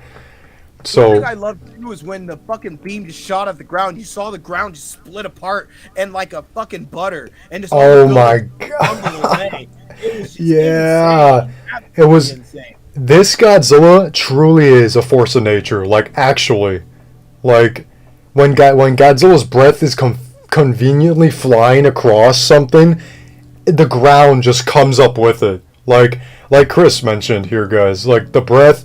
When he uses it in Genza, I cannot pronounce the city.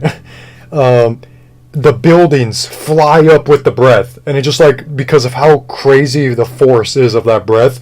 Same with when he uses it over the water, the ocean water just goes up with it, and it's just like crazy. Like, oh my god! And then the Godzilla theme kicks in, and then it just like swells the boats in it. You just see the power. Oh my god! Just how powerful this motherfucker is. yeah, dude. Jesus Christ!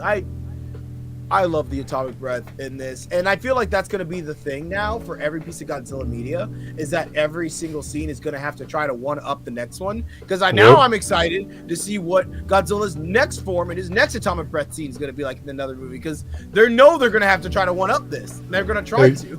Exactly, and same with Godzilla X Kong, right? We can bring that into it because I know sometimes Legendary do try to one up like Godzilla in a way.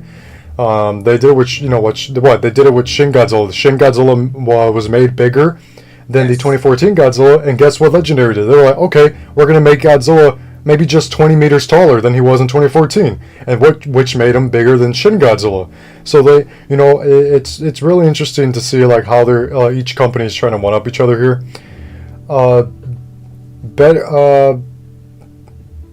Breadster713, welcome to the stream, man. I don't think I said anything about you. His breath is like an atomic bomb afterwards. Yes, sir, that is very correct. The blue is very much original. Yes, it is the classic breath. I went to see the movie December 2nd. It was the best Godzilla movie.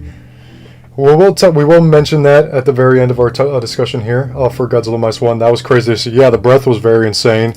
I think, and I'm going to get right into it now because we're coming up to this topic of this scene. I just need to find the photo here, guys.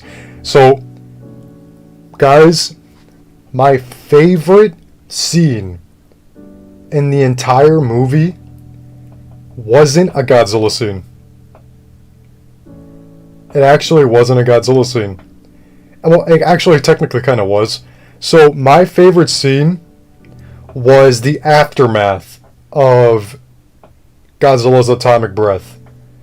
When Godzilla's nuke of a breath goes off, the nuke explodes, you know, and Noriko kind of pushes Shikishima out of the way, which kind of sucks. That was really crazy. But Shikishima, his character needed that push in order for him to succeed at the very end.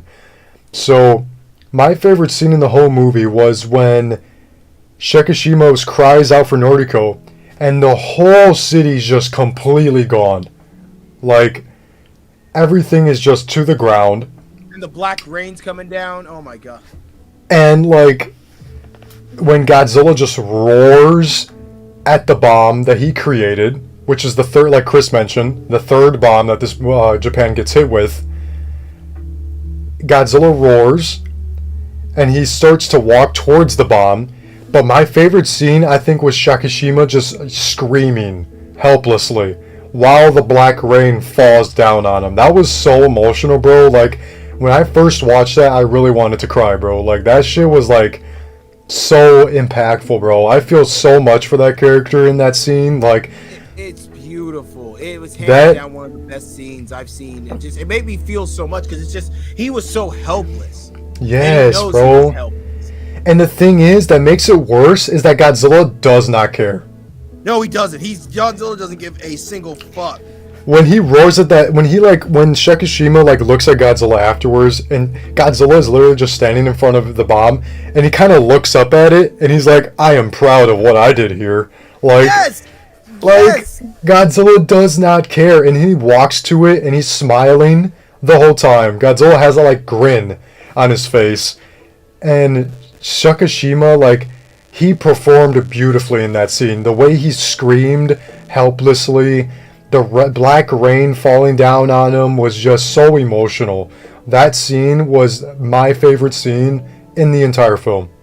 Oh my god, bro, that is one of the best. That's one of the best scenes in the movie. He's one of the best characters we've had. Yes, it's. Oh man, oh my. I like, god. bro, like, such a heartbreak when he breaks down as everything and everyone is gone. Yeah, dude, that's why, like, Kendall, like, that's why that scene is my favorite. Because he's like, it seems like he's the only one alive in that moment. Like, and the thing is, it's so crazy because, like, Godzilla doesn't care. He's still walking. And, like, it's just, he's the only one screaming in that moment. Like, it makes you feel puny. It makes, like, you as an audience feel so puny because Godzilla's just so big and he doesn't care. He doesn't care at all. We are indifferent to him, but I mean, we're not indifferent to this one. He will go out of our way to make us feel pain, to make us feel his Yeah, pain. bro. He hates us. He hates humans.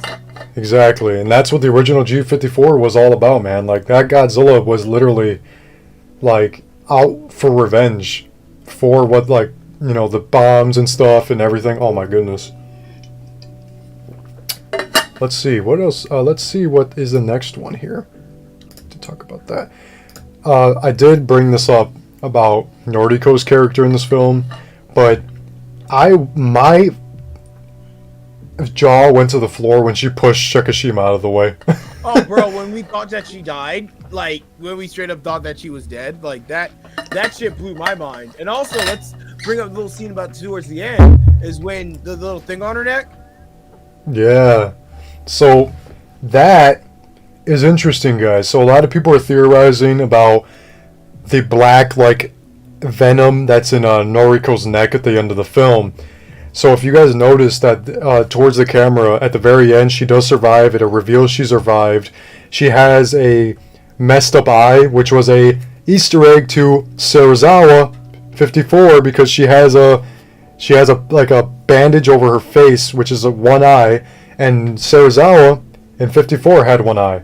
So it was a kind of an Easter egg / throwback to that character in 54. But at the very end, it reveals that she survived.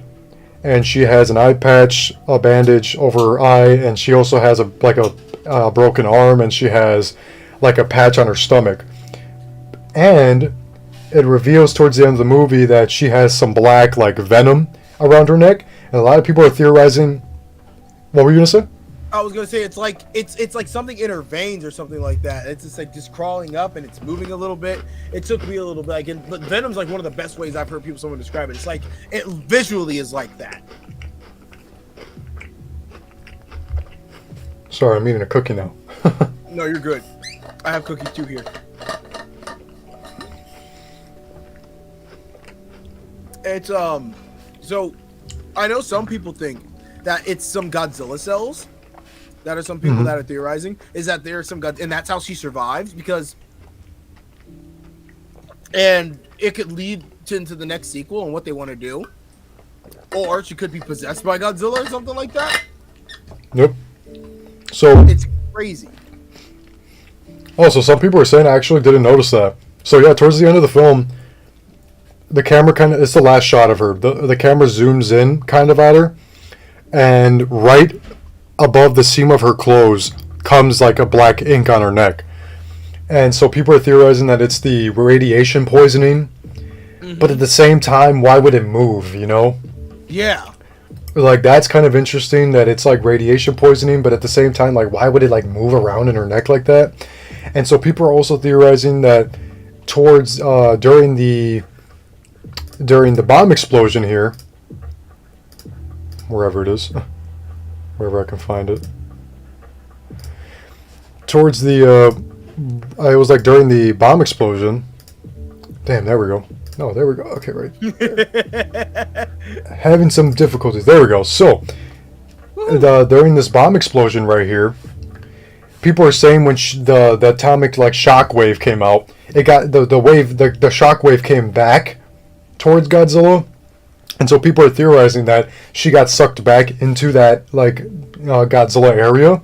So people are saying like she got sucked back to Godzilla, and she caught a Godzilla cell, and it like formed into her or something, and people were saying that it formed onto her and it put her back to life basically. And now there's a theory going around that she's immortal now because Godzilla can't die.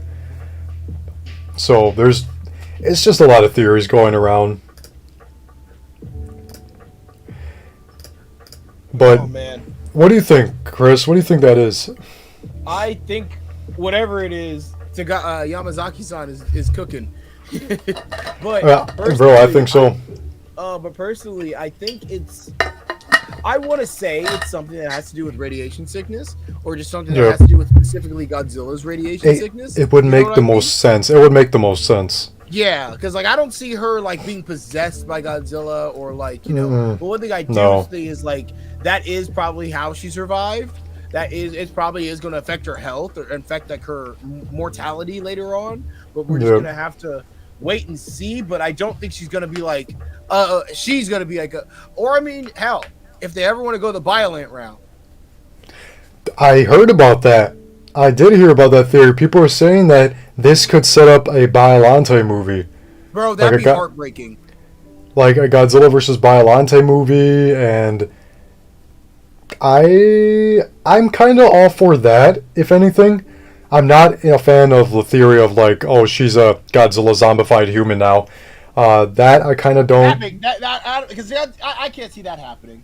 Yeah, like it just doesn't fit the world that they're in, and it doesn't fit that era. But the Biollante theory, I can see that. I could see that maybe. Such a cliffhanger. Yeah, it was definitely a cliffhanger, wasn't it? Definitely a cliffhanger. Like, it kind of reminded me of Shin Godzilla because Shin Godzilla also had a cliffhanger. Sort of. Just kind of had the frozen humanoids on the tail. Oh my god! It led to what could have been. What could have been. This movie could have been. Movie could have been Shin Godzilla 2, but they decided to go the Godzilla -1 route. So, I mean, I'm not complaining. Yeah, I'm not complaining. I'm happy we got this. I'm happy we got this movie the way it is. What was the little girl's name in -1? Akiko, I think. Akiko. Akiko. Yep. Yeah, her character, the little girl, guys. You wanted everybody to protect that little girl from Godzilla. I know. There was one moment where, like, I was afraid that Godzilla was actually going to show up in that area where they were living in, and I was like, no, and then it wasn't it, but my wife and I were like, when she first spoke, bro, that was the cutest thing ever, bro. Oh, when she said Papa? Yeah, when she said Daddy, like, oh my god, bro, the whole theater went, like, oh, like, everybody went crazy, bro. It's wonderful. It's genuinely wonderful. Like, she's wonderful. That little girl's a wonderful actress, and whenever she cried, I almost cried. But she cried for her mom, and then cried because like she gave Shigeshima the picture. It was beautiful. Like, yeah, bro. This whole movie is just, God, man. I love this movie. I love this movie so much. And it's not even us, man. It's not even us. Lots of people are loving this movie, man. Like, Godzilla -1 has crushed another historic milestone at the box office. Like, bro, like, guys, Godzilla is taking huge W's right now. It is. It's doing really well on Legacy of Monsters is also doing really well. Yes, yeah, exactly. Monarch Legacy of Monsters is doing well as well. Like, for real, that little girl was, like, basically every G-fan wanted to protect her. Yeah, bro, like... Yeah. OMG, that little girl made my eyes water when she started crying for her mom. Yeah, that was sad, bro. How old is she in real life? Like 2 or 3 years old, I want to say, maybe 4. I know she's not listed on IDB, any website or anything like that. I haven't seen. Like, she was a pretty great actress for how old she is. Like, wow, she did amazing, man, in this movie. Like, you wanted to protect her the entire time. Oh, that kind of sucks that your theater didn't play this movie, man. I'm sorry to hear about that. I am too. Hopefully, their theater will hear about the word of mouth and bring it in and bring more eyes to it. There's still a chance, man. Don't worry. Oh yeah, you got another week. You got a whole other week.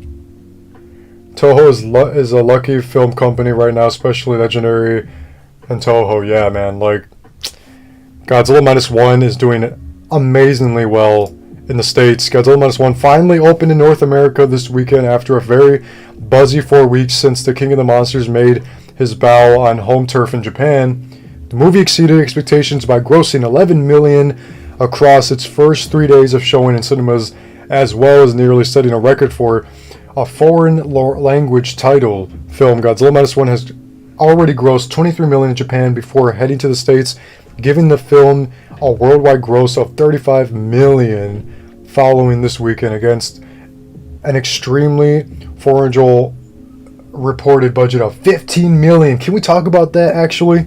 Oh, how this movie is only for $15 million but looks better than most movies that are for like $200 million? Exactly, bro. Like, Godzilla Minus One, guys. Huge W's in the chat because this movie took about, roughly $15 to $20 million to make.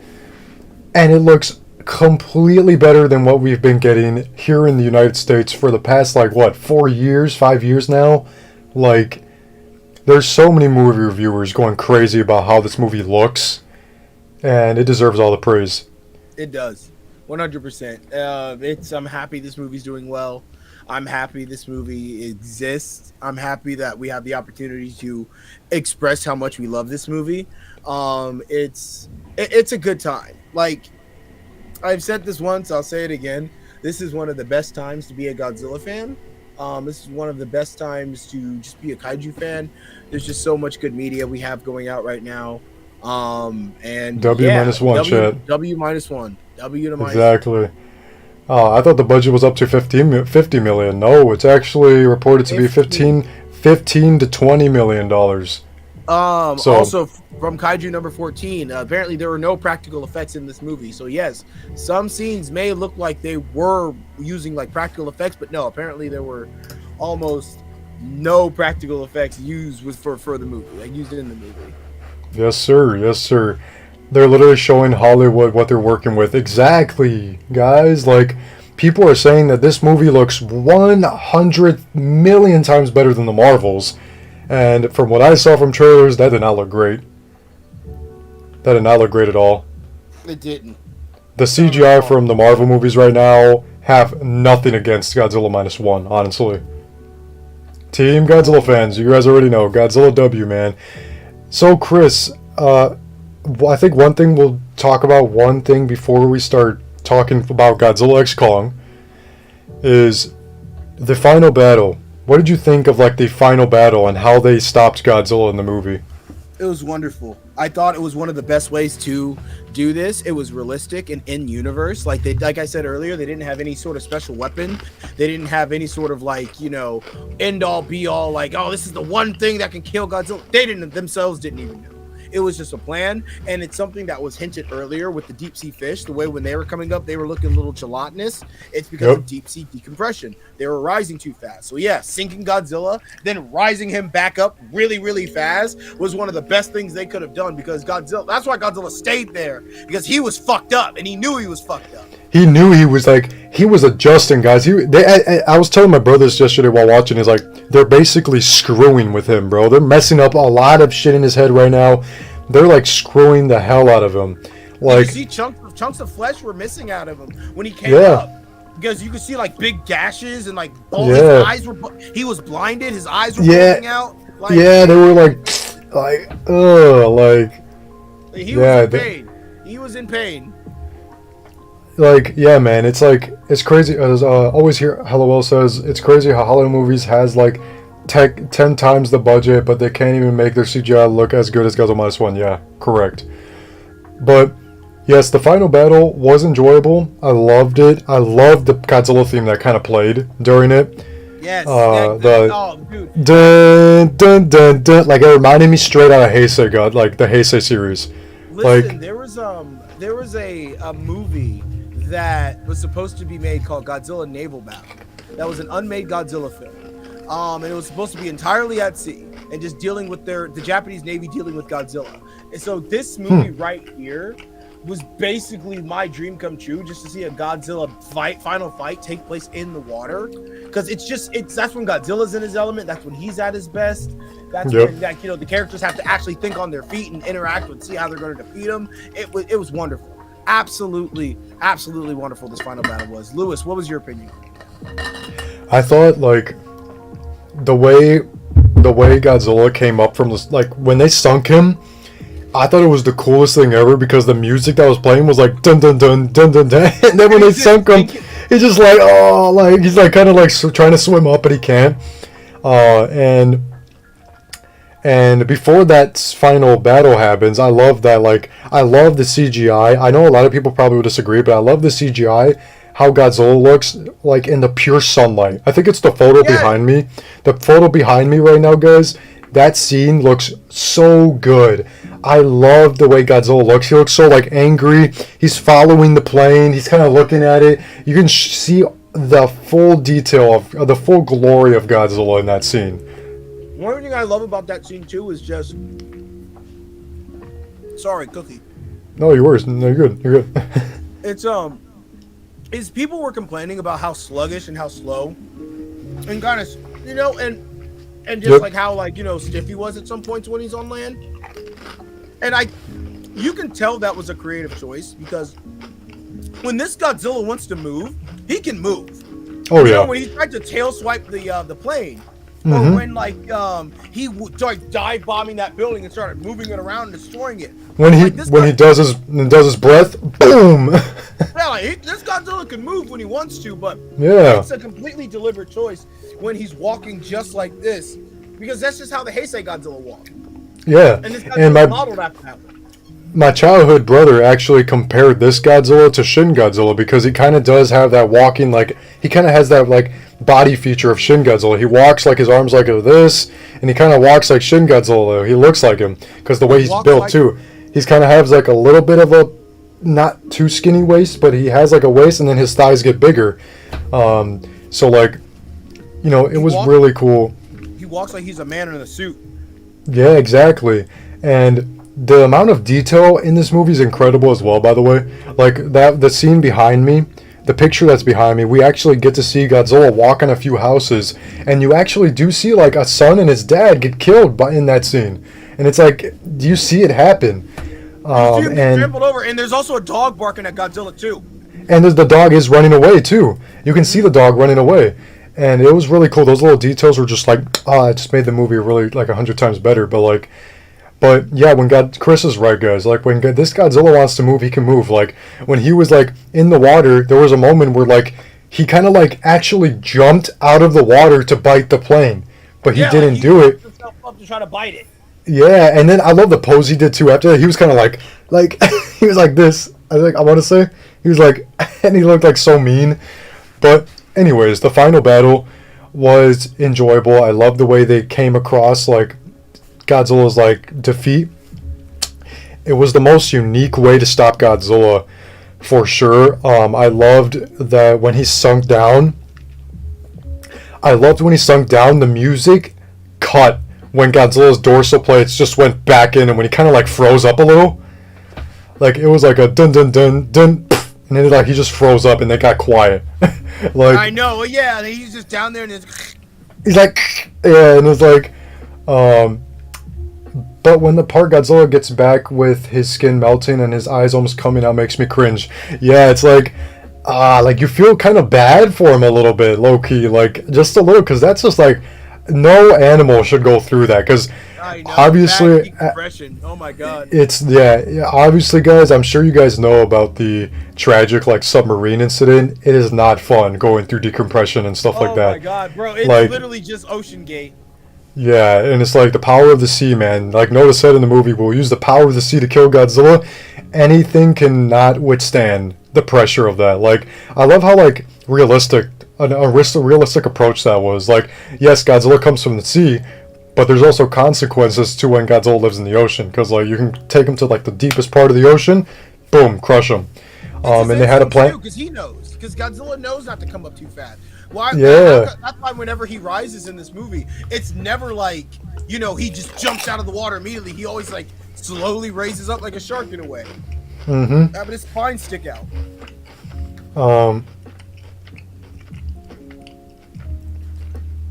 18 viewers. Thank you guys for so much for tuning in today.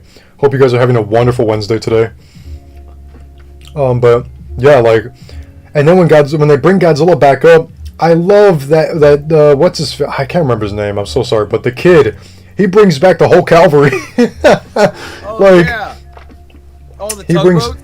yeah, and they're actually from different parts of Japan, I believe. I think they kind of like say like their town, like where they're from, and then they say like, oh, Roger, we're from this place. Like they all say it together, and it was really cool. Like, Oh my god, and it was beautiful. It was what Rise of Skywalker wanted to do when they had all those ships coming in. But yeah, I heard that. it was I heard more- that it was more comparison. emotional. I heard that comparison, and the music that plays during that scene is really beautiful too. Like the dun, dun, like that music was just like, oh, so cool, because like you want them to defeat Godzilla in this moment, and Godzilla comes up, and you can tell Godzilla's like already like screwed, because like he already went through like decompression twice. He's not adjusting to any of it. So when Godzilla comes out of the water, he's kind of swaving himself, like he's kind of like throwing himself in the water like this. He's like, he's kind of like he wants to go back underwater, but he's already cold and freezing when he's above the water.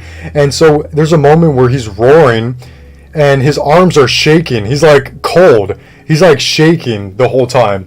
And like his eyes are bubbling out and shit like that. yeah, his eyes are just, they're like out of his head.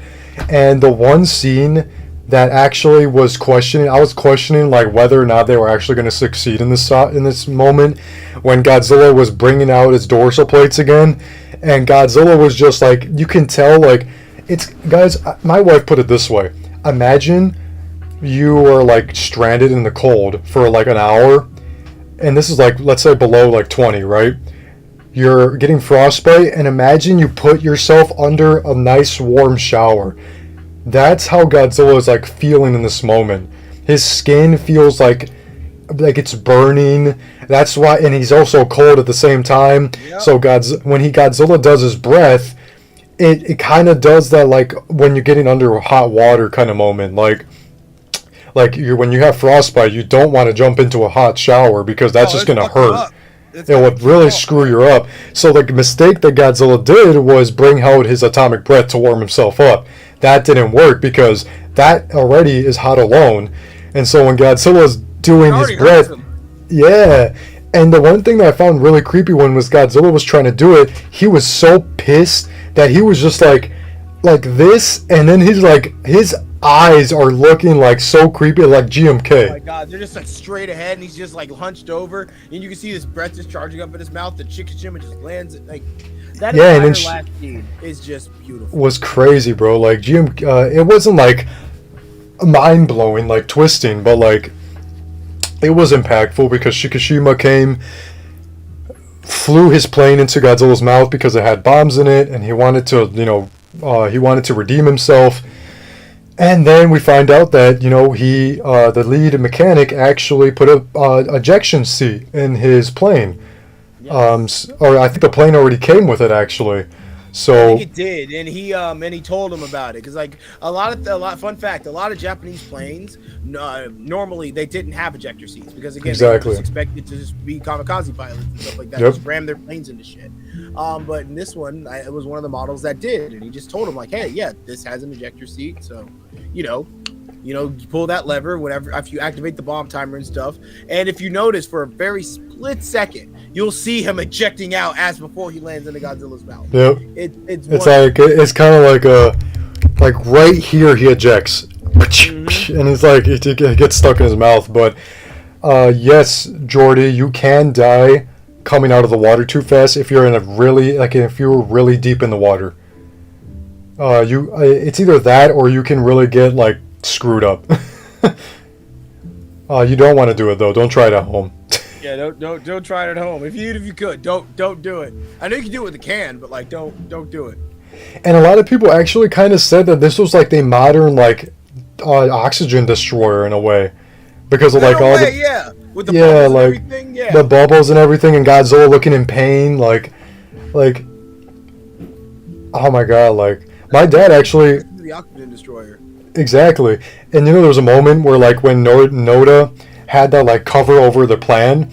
At first, I really thought he was gonna bring out the oxygen destroyer. I was like, no, Yeah, because he said he was a technician in the war, so I was like, oh, he's a scientist, so yeah, I thought he was gonna be the doctor, and he kind of was the Dr. Serizawa character, just he was, yeah, scientist spiritually, yeah. spiritually. I got my cat out again. She's being a dickhead. I'll be right back. No worries. I never thought there would be a Godzilla movie that would beat 54 for me, but -1 did. And -1 was the Godzilla movie of my dreams. Almost everything about this movie was perfect. I agree. The music and silence as soon as Godzilla literally breaks into pieces was phenomenal. Chris and I are going to talk about that in a second. Yes, I can't believe that the fan-made image you made of that wonky CGI scene became a reality. If you don't know what I'm talking about, look at the thumbnail for Godzilla -1 scenes in order. Yeah, right. Unfortunately, that video did get taken down. It didn't get copyright strike. It just got blocked worldwide. But yes, I know, right? Like, I wasn't expecting that. When I saw that in the theater, I was like, hey, I kind of predicted something right there. Godzilla using his breath in that scene. I literally said that he looked like GMK Godzilla with those wide eyes. Yeah. That was kind of like I want to say that was kind of like an Easter egg towards GMK Godzilla. Because he had white eyes, and that was like the only way Godzilla could get white eyes in this movie. I can't believe that the fan... Yeah, I read that already.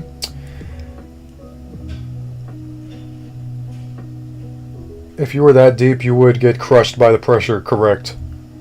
Are you guys going to watch the Godzilla X Kong trailer? Chris and I did react to the Godzilla X Kong trailer already on our own. So if you guys do want to watch any of our reactions, mine obviously is on my channel.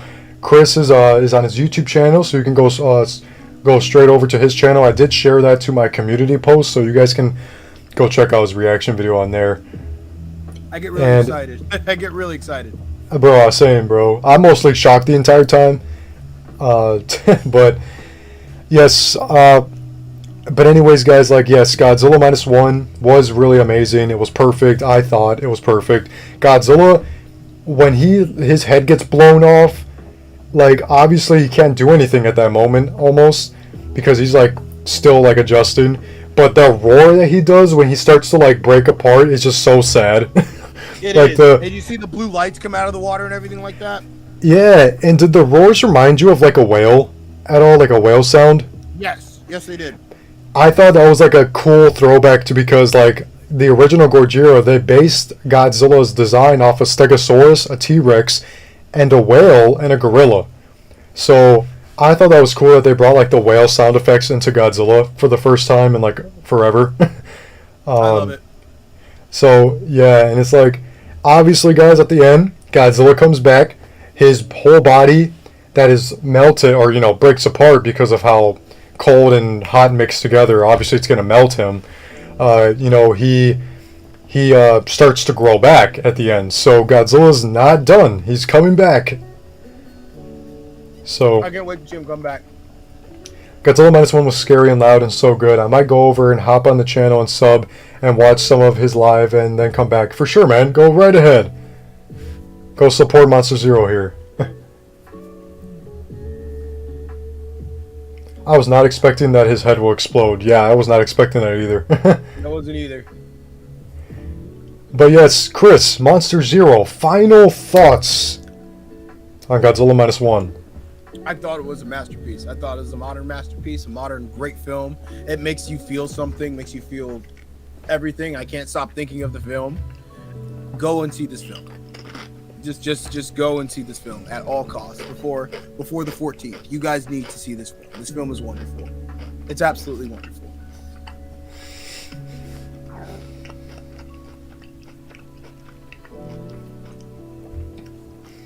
Whoever hasn't seen the film, get your geek on. We just actually got done talking about Godzilla -1, so. But, Lord Vader, hello, welcome to the stream, man. Oh, hang on a second. Just to update, about 30 minutes ago, Godzilla -1 has passed Oppenheimer as the highest rated blockbuster film on IMDb. Wow. That's great. W's in the chat for Godzilla, guys. For Godzilla -1. How's everyone doing? We're doing great, man. Hope you're having a wonderful Wednesday. Hey, did you know the movie is limited to Toho sets? So? Greetings from the Empire. Can't wait until the new movie. Yes, sir. Hey, Lewis and Chris, do you guys think of -1 as a continuation? The sequel will take place in 1954 this time, and do you think the OG characters from 54 will be introduced? Reintroduced. Oh. So you're saying, are you thinking that the Godzilla -1 sequel will be the 1954 time? Like the 1954 film? Huh. In the 50s. I mean, it'd only be a few years after. I wouldn't see why not. It'd buy him a few years apiece. I could see that, like in the sequel, them going to like, you know, trying to do a quote unquote remake of the original. But yep. I feel like at that point it would be a little redundant. Because I mean, this movie in a way kind of was the 1954 movie in a way, without like the love triangles and stuff like that, and the oxygen destroyer. But spiritually, what this movie is, it was the 1954 movie, I believe. But I would love to see how Yamazaki would incorporate like a Dr. Serizawa character, or a like a Dr. Serizawa character, or an Emiko, or a Ogata. You know what I mean? Like that'd be great. Yeah, that would be amazing. I hope they don't leave us on a cliffhanger like Shin Godzilla. I want to know what happens next. I do too, definitely. Same here, man. Somebody said I can't find Chris's channel. Okay, so I must have not added his channel in the description yet. Here, I'll grab it and I'll link it. Yeah, Chris will go in the chat, guys, and he'll put the link down for his channel. I have to still fix that because most of the descriptions are just from the previous streams, guys, so I probably haven't done that yet. Here we go.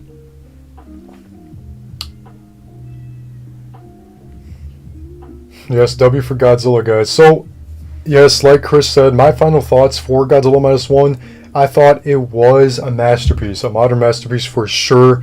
Disney definitely got destroyed by Godzilla. And yes, I thought Godzilla -1 was just a masterpiece. 10, I think it is a 10 out of 10 for me now. At first I did give it a 9 out of 10, but after watching it a lot more, oh my god, I just can't get enough of this movie, man. Like, dude, 100%. 10 out of 10 for me, I think. Godzilla was great. Godzilla didn't have a lot of screen time, but his screen time was definitely appropriate throughout the whole movie.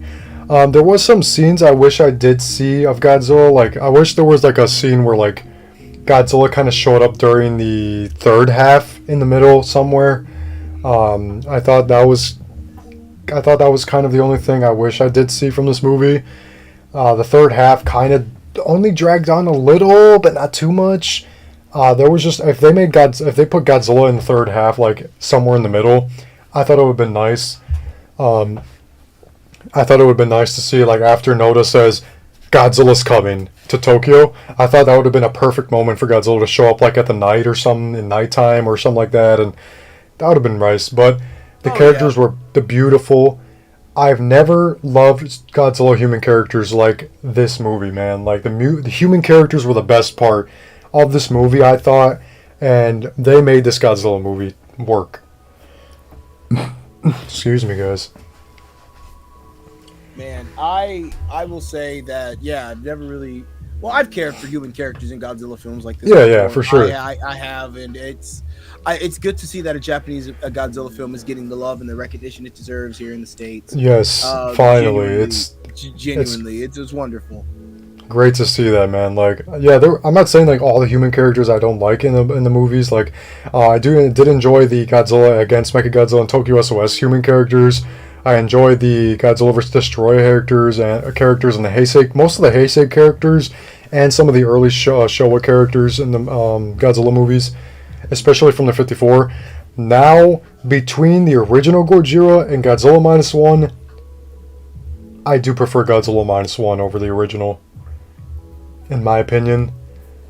I think the original Gojira does come close to Godzilla -1, but I have no idea why Godzilla -1 feels a lot more impactful, in a way. It's just the way it's it's just the way it is right now, man. It's just such a great movie. It really is. Just it's a great movie. It makes you feel something, makes you feel great. Like really, it's one of a kind. Honestly, It really is, man. Like, guys, that was our discussion of Godzilla Minus One. We are not done yet, though. We're gonna move on. We're gonna move on to boom. We are moving on to Godzilla X Kong, the New Empire. Yeah, let's start off by talking about that trailer that we got, bro. That trailer, yes, sir. is fucking like again. If you see my reaction, again, you know us. You know us. Like we got a lot to talk about this, but first off, let's talk about these 3 teaser posters that we got. We got Scar King, we got Godzilla, and we got Kong. I said the day the Scar King one got revealed that they need to make a Godzilla and a Kong one, and lo and behold, the next day we got them. Like, and they're beautiful pieces of art. If they make these like the actual posters for the movie, I would fucking love it, love it, love it, love it, love it, love it, love it, love it. Like, guys, lots of W's in the chat here for Godzilla X Kong, guys. Like, I actually found out today that Scar King is spelled SKARKING. Yeah. I thought at first it was like you know how you spell Scar, like SCAR, but no, it's SKAR. So oh, they're going like caveman, like. Yeah, like. So these 3 teaser posters were just revealed to us about a week ago here. The Scar King poster has Scar King on it with blood red. Bow to your new king is attached to it. Godzilla and Kong are not bowing to this guy.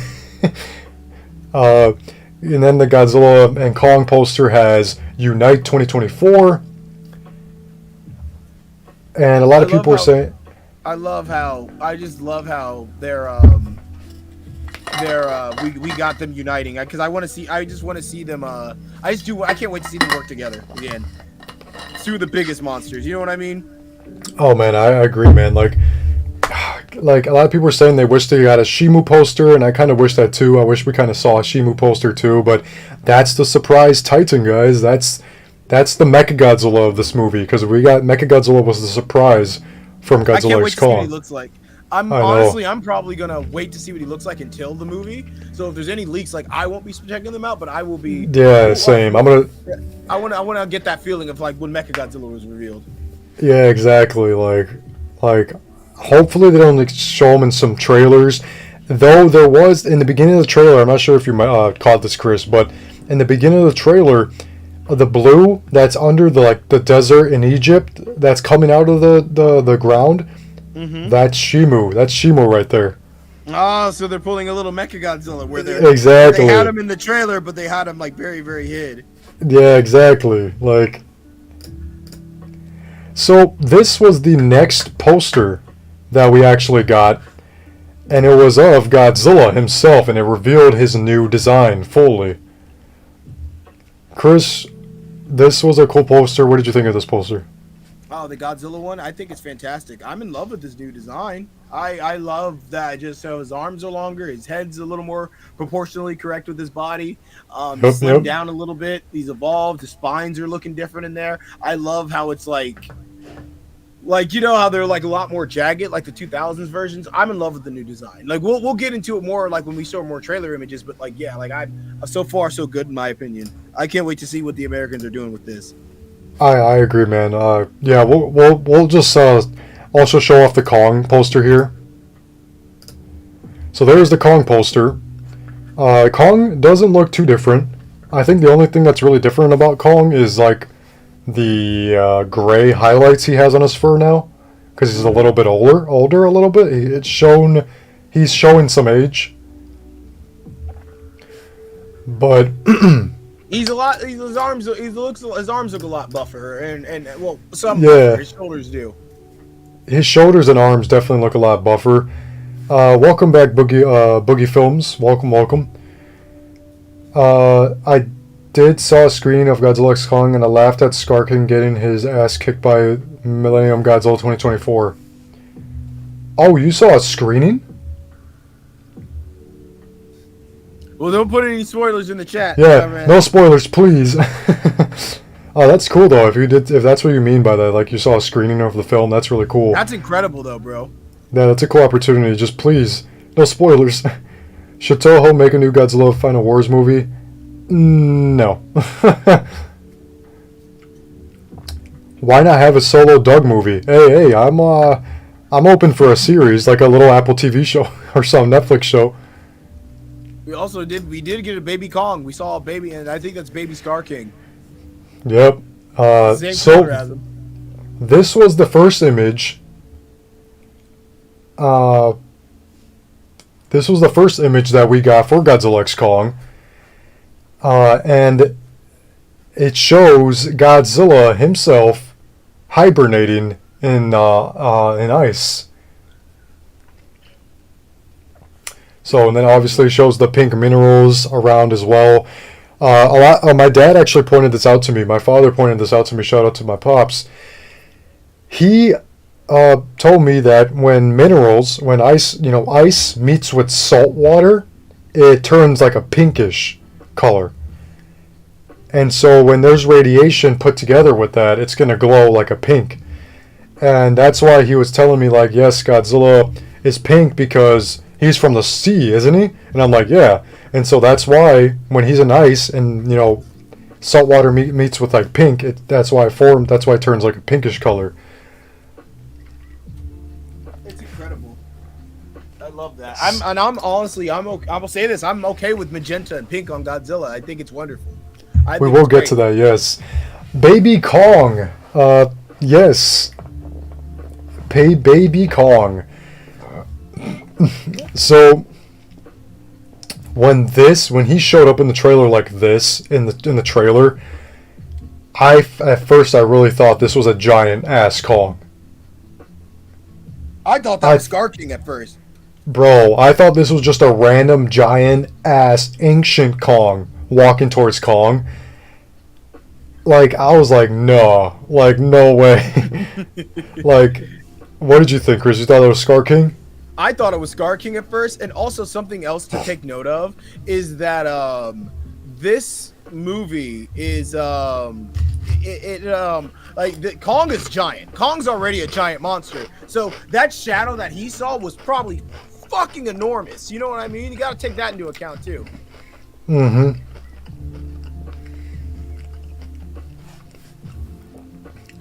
W's for Baby Kong in the chat. W's for Baby Kong. Welcome, Let's pull up that. Welcome to the stream. Like, I saw, and look at that shot though. That looks nice. That CGI in this movie, guys, is actually pretty dang good. I'm excited for it. I'm excited for a lot of things in this movie. Whoops. And I actually do want to mention that. Can we talk about how the Titan Tech figures from Playmates are now canon? Pretty much. Like, guys. Which image? I want to move this so I can have the chat still visible here. Guys, the Titan Tech figures from Playmates are now canon in the Monsterverse. Kong now has, like, people are nicknaming it. Some Titan. Yeah. This arm is crazy.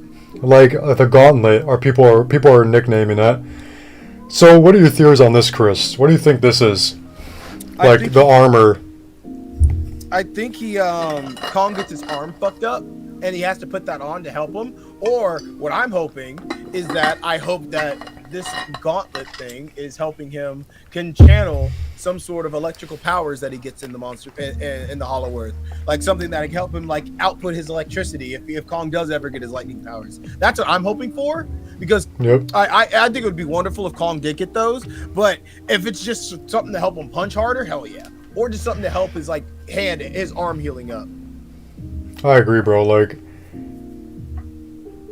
man, like imagine, yeah, like a lot of people are theorizing that this is like a cast that Kong has to have, yes. Because people are theorizing that Scar King breaks his arm somehow, and they put this cast on Kong, which I can see happening because Gia can now communicate with Kong, and Kong will Kong trusts Monarch now in a way, so, and it's like But it's at the end of the day, I completely just thought about the Titan Tech figures from Playmates, and I was like, man, they're canon. They're canon now. So I thought that was pretty cool. They are canon. I can't believe it. I can't believe Titan Tech exists in the MonsterVerse. Nicholas Ramirez, what's going on, man? Welcome to the stream. That gauntlet snaps all of the I can't see because there's a message blocking it. All of the bad monsters away. Yeah. This is such Mario a good time of year. Mario fan 009, what's going on? Welcome.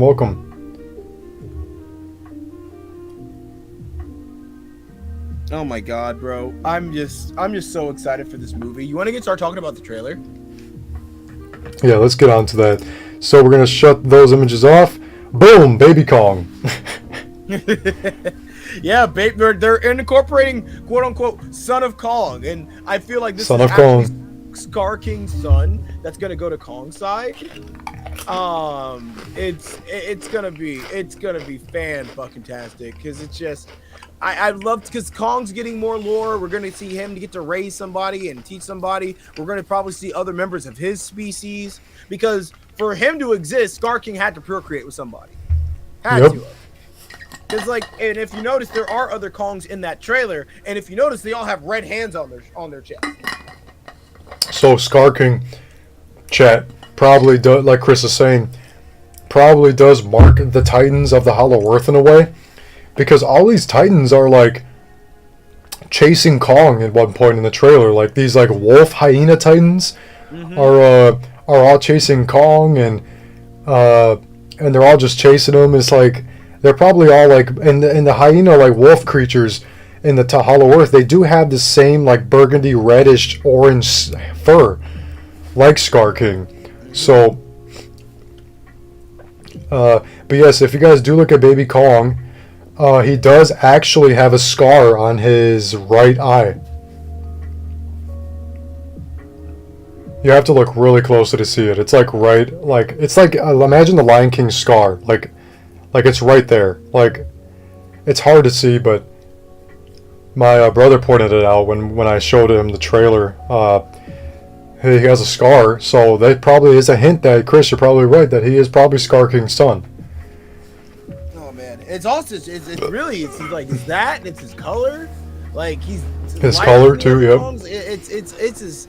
I hope we see some really good like actual character moments with these creatures because that's something too people need to understand. The MonsterVerse Titans are characters in a way as well. Like -1 Godzilla, he's more so not a character. He is a character, but he's more so just kind of like where the plot needs it. But like Godzilla and Kong in this have their own motivations. They have their own like character development and stuff like that. It's great. It's wonderful. Like it's really, really good. I agree, man. Like, always hear LOL said, apparently, from the people who saw the recent test screens of the Mechanics Kong's Mechanics arm is confirmed to have him control his lightning powers, which would be which would really be cool to see because now we can finally see Kong have his famous lightning powers. I could have seen them doing lightning power. I could have seen Kong having lightning powers without a mechanic arm, but that's the way they're going about it. So that would be incredible. The creatures that chased Kong were death jackals from the comics. Oh, nice. Thank you for informing us on that. Yeah, I think I do remember the name Death Jackals.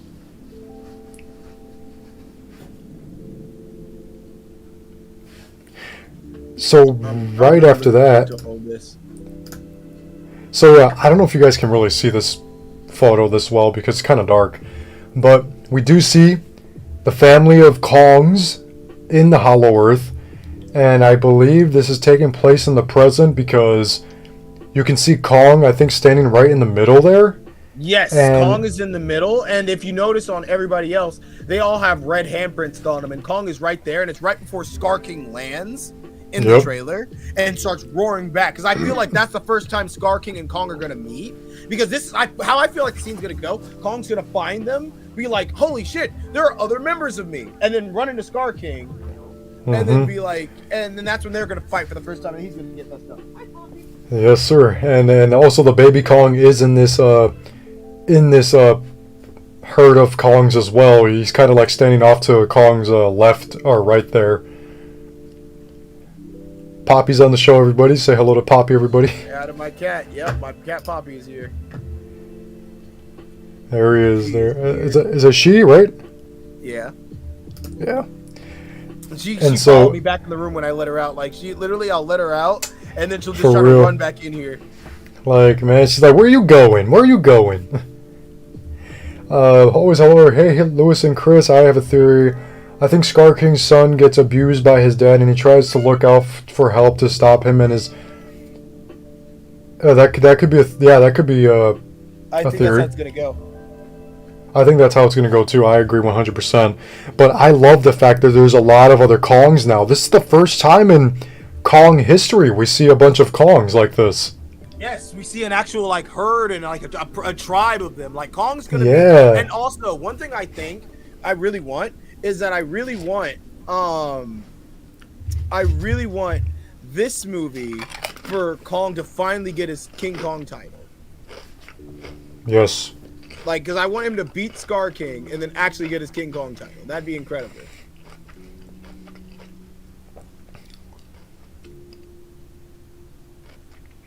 Do you think that this is going to come close to beating -1?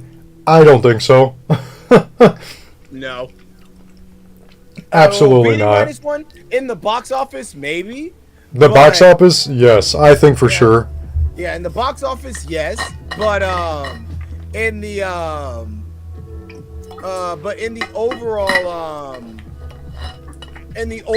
like in terms of quality, I'm not sure, because I feel like the story of -1, it's still relevant, but like we don't even know the story of this movie yet, so I don't really want to compare and contrast because they're going for two completely different things. -1 is trying to tell a heartfelt story, and this movie isn't and Godzilla X Kong isn't trying to tell anything like, you know, like a personal story or anything. It's just trying to entertain us, you know what I mean? So you really can't compare and contrast like that, like really compare them just yet. And besides, we haven't even seen the story yet. I want to see it. Yeah, I agree, man. Like, for sure, I agree with 100% Chris said, guys. I don't think Godzilla -1 story-wise. I think Godzilla X Kong won't beat Godzilla -1 story-wise or film-wise. I think it will definitely beat Godzilla -1 in the box office for sure. Which is still good because it's still a win for Godzilla. It's under the Godzilla. Godzilla is still Godzilla, guys. It's still a win for Godzilla. So.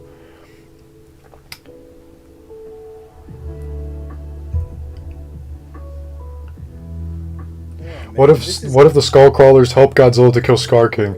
I would like to see the Skullcrawlers return in this MonsterVerse. I think this will be the film to do it. And I would like to see the Warbats come back too. I love the Warbats. Oh, dude, I would love to see the lightning tigers that we got. You know, from the comics. Yeah, I would love to see some of those. Like, I just want to. Also, I know I said this once, but I want to see a Gorosaurus down in the Hollow Earth. Yes. It's time to see our boy Gorosaurus in the MonsterVerse, guys. Yes. Now, Godzilla's design. Yes. Let's get into this, because we're going to have to Let's get into this. So, there is a little bit of a trend going around calling this Barbiezilla. Barbenheimer. And, guys, I honestly think that they made an awesome choice on changing Godzilla's design. I love this Godzilla design, and I love the pink on him. The pink is fantastic. It's new. It's different. Something Godzilla has never ever been before. He's never been pink before. This is the first ever live action pink Godzilla we've ever gotten.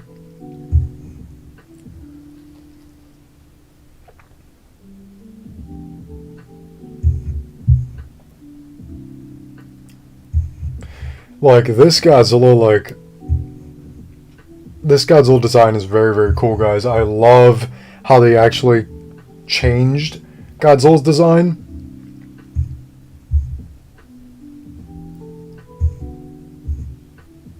Isn't it beautiful? I think it is beautiful. I swear Godzilla Minus One doesn't come out in my cinema in less than a week. I'm suing them. It's a joke.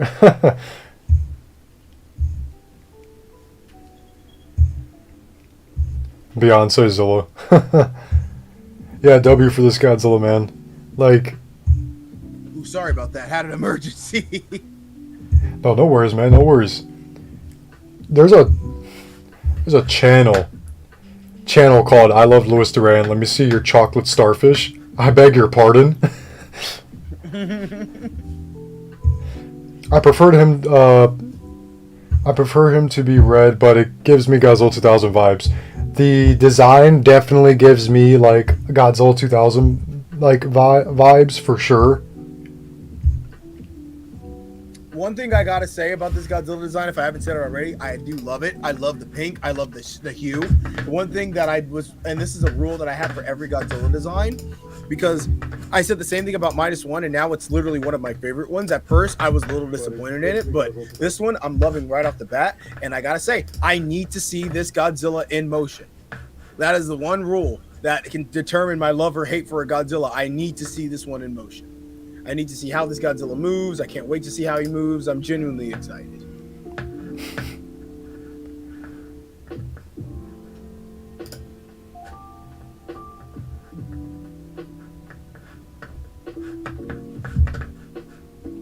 Woohoo!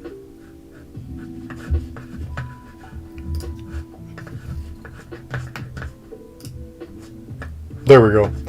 So we had a... Yeah, no, I did hear you, man. Sorry, I was just, there were some inappropriate things in the chat, so I blocked the user because that was not needed in the chat. Oh, okay. I feel you. So, yes, this design, man, like, it just reminds me a lot of Godzilla 2000. Like, a lot. And it's like, man, this design, I love the pink on him, bro. Like, the pink is just amazing.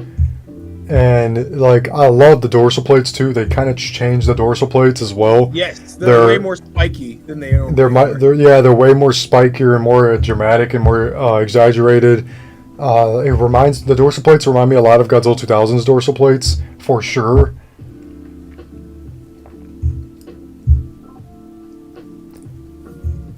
I was saying, what's another one? Like Godzilla that I'm thinking about that was definitely some inspiration. Well, definitely the Godzilla against Mechagodzilla design and the Godzilla 2000 design. And I would just say, just because he's also got eyebrows, like this Godzilla, like the spines are going up from the back and actually meeting up right here. I don't think I've ever seen a Godzilla design do that before, which is incredible. Yeah, that's like.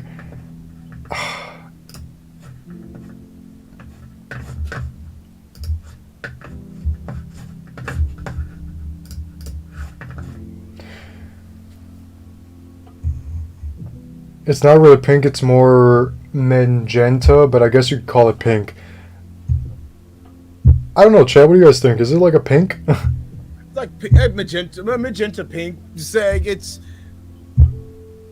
in the eye of the beholder. But I know what people are talking about if they refer to either or. You know what I mean? Yeah, for sure, yeah.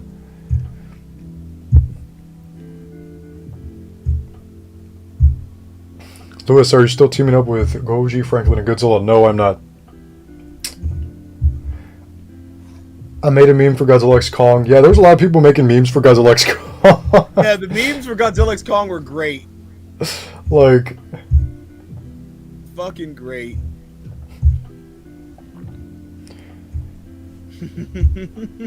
Don't hurt me, but it felt off when they showed him running with Kong. Thought that was a bit off, especially since he's running so fast. Godzilla was in full sprint mode right there. One thing that, like, it's kind of crazy is that the reason why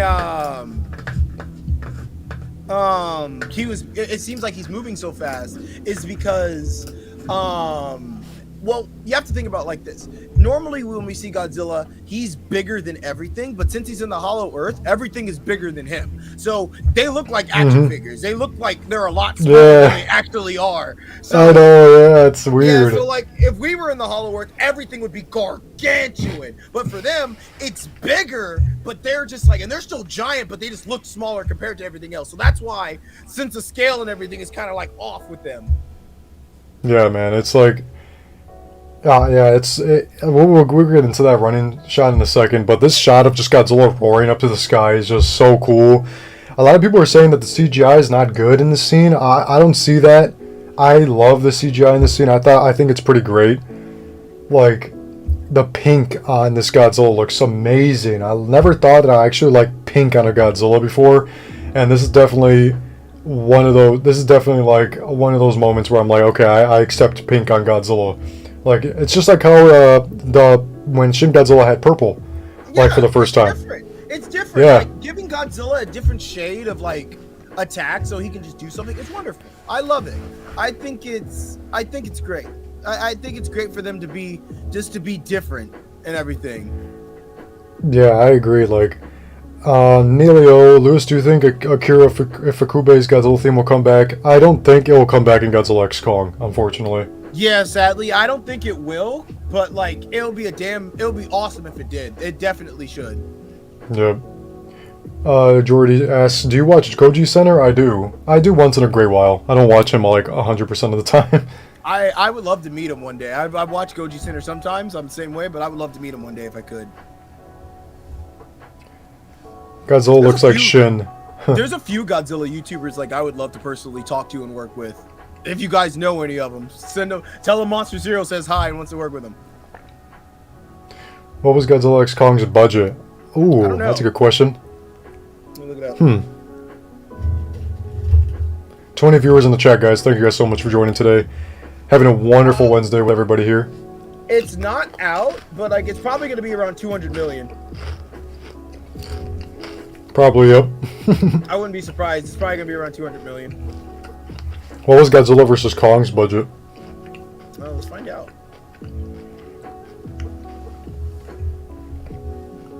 155 to 200 million. It'll probably be around that, if not more. Yeah. And if it's going to be as many monster scenes as there are, then I'm expecting it probably to be a little higher than that.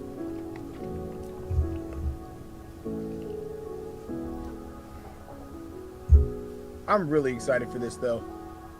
Yeah, dude, like, Godzilla looks amazing in pink. I love, like, I love the changes to his design. His design, you know, he has more jagged dorsal plates.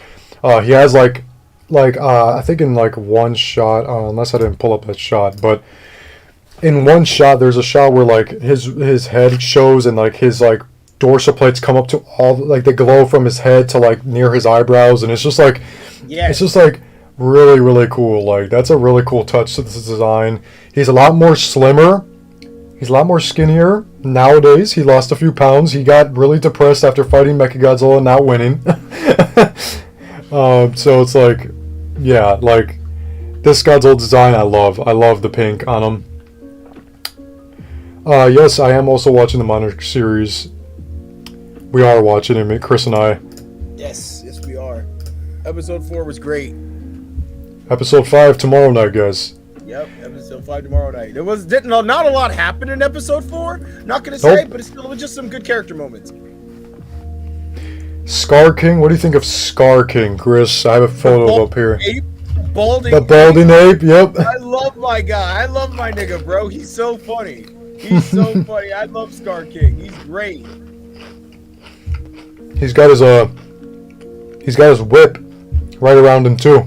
He does. Like, it's a whip. He looks fantastic. Like, I love the design.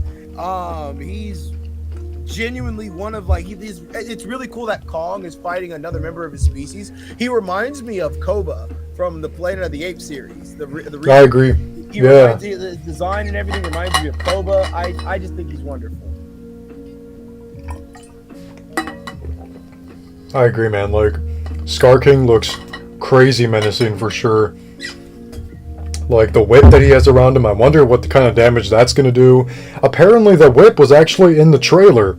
So you know that scene of this like spiky kind of like claw coming down on the floor, on the ground, like in front of a lot of people? Yeah. That's apparently that was, I want to say people are theorizing that's the end of his whip. Really? Yeah. So I was like, oh, okay. My boy has no hairline. My boy, he has no hairline. The Oh. bro, I love it. How the fuck did they make an ape like balding? It's so funny. It's so I love his design, bro. The snack that I have provided today is Pringles and chocolate chip cookies with some apple juice. I have fruit punch, hot Cheetos, and O's cereal that I eat dry. Yeah, KAIJU 621 is a good Godzilla YouTuber. I don't know if you've heard of him. He, shout out to KAIJU 621, man. Him and I are on better terms for sure. But like, when I started my YouTube and he started his, when we were in our golden age, you know, he would make a lot of videos on me, and him and I would go back and forth back then. And a lot of people, I'm sure the OGs know about that, but just to keep everybody updated, KAIJU 621 and I actually talk on like a regular basis now, and we're like pretty good friends. So, You guys? yeah, we're pretty good friends now. Like him and I, like we've been talking a lot. So, you know, he texted me after Godzilla -1, and he was like, "Dude, it was a masterpiece," and I was like, "Dude, I agree." So, I wanna meet more Godzilla YouTubers. I really want to get out there. a lot of them, I think a lot of them now that are consistent are like me. I'm trying to get back into swing of things. KAIJU 621 is one of them. D-Man 1954 is one of them. Goji Center, Dagerville is one of them. You know, I think there's not many more Godzilla YouTubers left. Rich Iso. We gotta get out there. We gotta start. We gotta be out there. We gotta start bringing some of these actual YouTubers into the streams here too to get some more people flowing. Scar King looks great though. He looks really menacing. Yes, he does. Yes, he does. Actually, guys, before we get into this running scene, but the Godzilla X Kong trailer was number 1. Yes, yes, it was. It was trending on YouTube. Number 1. It was on YouTube trending. And that was great. Obviously, it got taken over by the GTA 6 trailer. Crazy that we got a Godzilla X Kong trailer before a GTA 6 trailer, but... Right? Like, Godzilla X Kong trailer, The New Empire, was number 1 on YouTube trending for like a day and a half. I think I did mention D-Man 1954, Neilio. Oh, Dante Donson as well. I haven't seen JC Entertainment do a lot of things. Do you know D-Man? I met him at G-Fest once, but we used to talk a lot, but we haven't really talked much. Okay. Well, I want to meet him. I watched him a lot. Yeah, him and I used to talk a lot, but after I took my break, I kind of just like, yeah, Goji Fan 93 as well. He's the GOAT. Goji Fan 93. Yeah, we'll try to get those like Godzilla YouTubers in our streams someday. Chris and I have just been so caught up on everything that's been going on with the Godzilla Monsterverse and Godzilla -1. There'll be times where we'll have some like fun streams, you know, Oh, just yeah, have we'll YouTubers. get, like, other Godzilla YouTubers in here. We'll play some Giga Bash or something on stream or something like that. Yeah, for sure. Oh my god, bro! I would love to meet Goji Fan 93. Jaws-Man, him and I still talk on a regular, here and there. You know Jaws, man? Yeah, Jaws-Man, yeah, I know him. He was actually my editor for Godzilla, the Force of Nature Chapter 3, a fan film that I made a few years ago. God. Oh my god. So, bro, you know a lot of people. yeah, but then I think this was like the turning point for a lot of people, apparently. This scene right here. Oh, them running? Godzilla and Kong running side by side. Chris, what do you think about this particular scene? It's beautiful. I think it's beautiful because you want to know why? This is how I see it. I see it as cinema's two biggest monster icons running next to each other. Like, that's a dream that I've always wanted since I was a kid. Godzilla and King Kong working together to fight a monster. Like, it's everything that I've always wanted as a in a movie, as a kaiju movie. I mean, you know what I mean? Like, it's just, Yep. I can't bring myself to hate it because I've always asked for this since I was a kid. Exactly.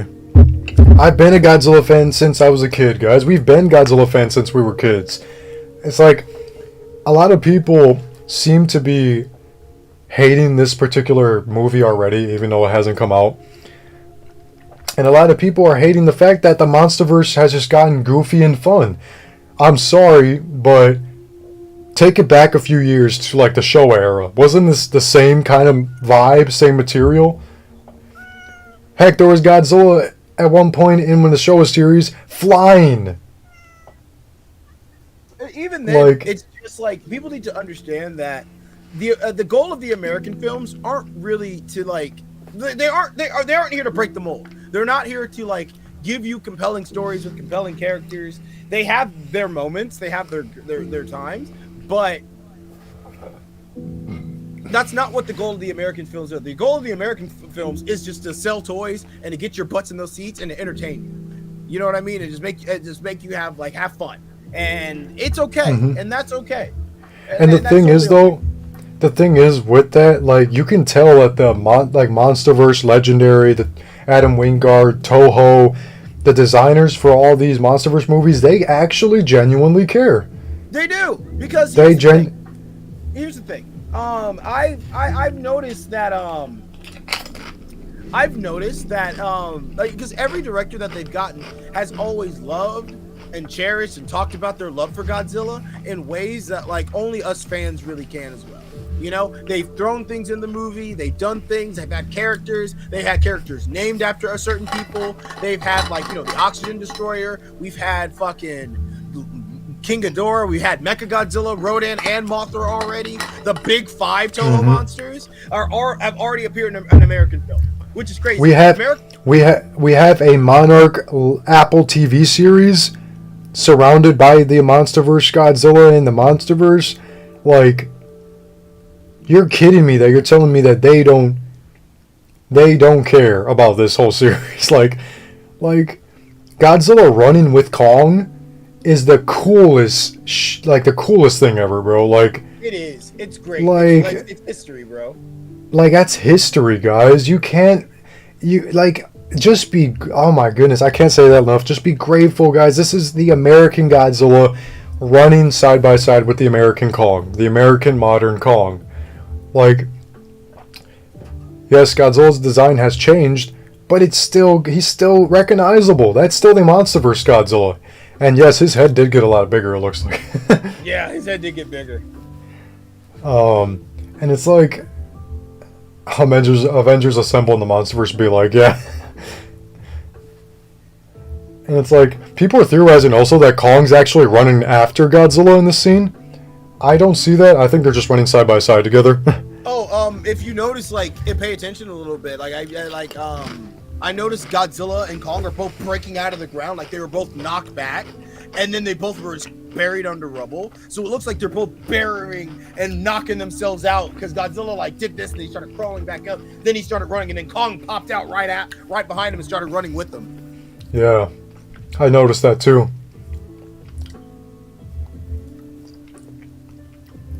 Oh my god, bro, I am. Yo, Lewis, stop making me so hungry. Yeah, I'm sorry, guys. I'm snacking.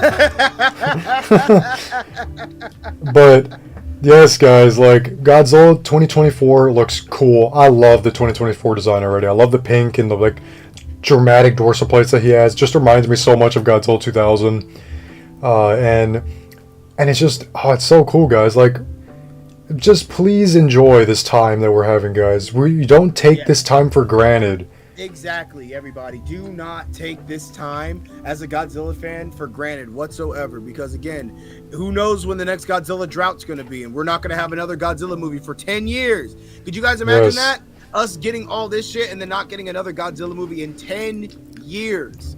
10 or 20. 10 or 20. Who you never know what's going to happen. You never know. You never know when this era is just going to come to an end. And in this era alone, we've gotten 2 anime, 2 Japanese Godzilla films, 3 American Godzilla films. We gotten also short. We also gotten short. We're having 2 short film series happening by Toho right now for Godzilla. One that could be potentially in the Heisei era, which is a continuation of that, and we're getting actual tokusatsu shorts with man in suit actions. We got Jaguar built again. We got Guy again built again. Like GMK King Ghidorah. Yes, GMK King Ghidorah. Like, bro, we are in the best time right now. Let's not take any of this for granted, ladies and gentlemen. Please, guys. And if there's anybody hating, let them hate. Yes, let them hate. Let them hate, bro. Spew their negativity out. Listen, also I want to call this out, this misbehavior out too. If you are sending death threats to character designers and directors for the way, because of your own personal opinion, you are a terrible person and you do not deserve the kind of stuff we are getting right now. Genuinely. If you are sending hate to any of the crew members, any of the cast members who are working as hard as they possibly can to provide entertainment for us, you do not deserve any of the stuff we are getting. You should appreciate yourself. That did get brought up to my attention by Chris earlier. Is that apparently people are sending death threats to the designer for this movie and the designer for the same designer for Mechagodzilla 2021, and and apparently people are sending death threats to him because they didn't like the way they changed Godzilla. And it's like, you're kidding. Like, bro, it sucks because they were doing the same thing to Adam Wingard the day the trailer got released, is shooting him negative shit on Twitter and stuff like that. And that's his birthday too. So it's like, imagine like how he felt and everything. It's just awful. But like, seriously, if you guys are spewing negativity and anything towards those cast members and the crew members, you guys just, like, that is crazy. It's honestly, like, actually, like, ticks me off a lot. Like, these are the same people that are complaining that about Godzilla 1998. Like, I swear, it's literally the same people that complain about Godzilla 1998. It is the same people that complained about Godzilla 2014 when it came out. And now that we got all the monster stuff that they requested, now they're mad, apparently, and now they want to go back to Godzilla 2014's routes. Like, it's disgusting, honestly. And it's not even critics. It's actually fans that are saying all this kind of stuff. Can you believe that? It's quote unquote fans. I don't consider them fans, because if you're fans of this stuff, you don't have to like it, but you're not going to send death threats to the people who are making this shit. Exactly, yeah, bro. Threats over a movie? Yeah, I know. That's crazy. Yeah, I saw that, and it makes me so sad and messed up about some G fans out there that we just, like... It makes us all look bad. Let's be honest. Yeah, and it's like... Bad. We're like, I don't want to get lumped in with Star Wars fans, bro. Right, and it's like, guys, this is the best time to be a Godzilla fan. This is the best time to also show what kind of a community we are. Exactly. Like, yes, Lewis. Like, whoever's complaining about this, bro, yes, you have the right to have your own opinion, but if you're doing it to send death threats to the frickin' company and directors, like, that is a little extreme. Way too extreme. Way too extreme. We gotta shut that shit down. We gotta show them that we are grateful for all of this, that we are appreciative of all this, you know, because again, it's not every day that we get this kind of shit, bro. And the thing is, guys, the people that are sending death threats to these companies and the directors, just to let you guys know, they really don't have to do this. Straight up. They really don't have to. They can literally pull this shit, like, right away. They can write it off as a fucking tax write-off, and we will never see this shit. We will never see it again. Like, you guys have to remember that they can literally say that this will be the last one because of all the criticism that we got and all the death threats we got. This could be the last one. If you guys really want it to be that way, hey, continue to send your death threats. Adam Wingard's gonna just jump off the project, not deal with it anymore. You know, the fucking character designers for this, like the monster designer for this movie, is gonna jump off, not do this shit anymore.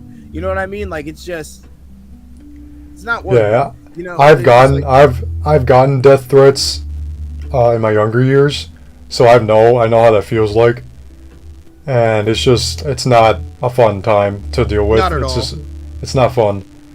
I thought us as Godzilla fans We're the chillest fan base out there. I think we are the chillest. I think we are one of the better fan bases out there. It just depends on where you go. Like if you're going on Instagram, I stopped going on Instagram, mainly due to the fact that it's just really toxic on there now. Oh yeah, in my Instagram's opinion, pretty toxic right now. Yeah, it's especially with the trailer just dropping. Like I stopped going on Instagram. I'm just focusing on my YouTube. Yeah, it's not fun. Like I love that Godzilla's sprinting in this freaking trailer. Like it's crazy, bro. Like I love it so much. My brother was telling me it looks cartoony, but it still looks cool. He told me, you know. It does. I love it. I love this. Godzilla x Kong will have multiple long Titan battle sequences with no humans. Yes, that's something the director, speaking of the director and praising him and gassing him up, they also confirmed that there will be multiple 8-minute long scenes or multiple minute long scenes where just there are no humans and just monsters doing monster things, which again, these monsters are characters. We've seen people do this in Planet of the Apes, you know, where there are long shots where it's just the apes and no humans. Like they could easily do this. These monsters are very easy to tell stories with. Exactly. It's and great, I can't wait.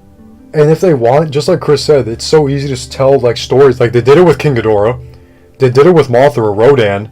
Like, can you imagine, guys? Like they can do it if they do another Godzilla movie. They can do an easy story with Biollante, Space Godzilla. You know, they can bring in those guys again.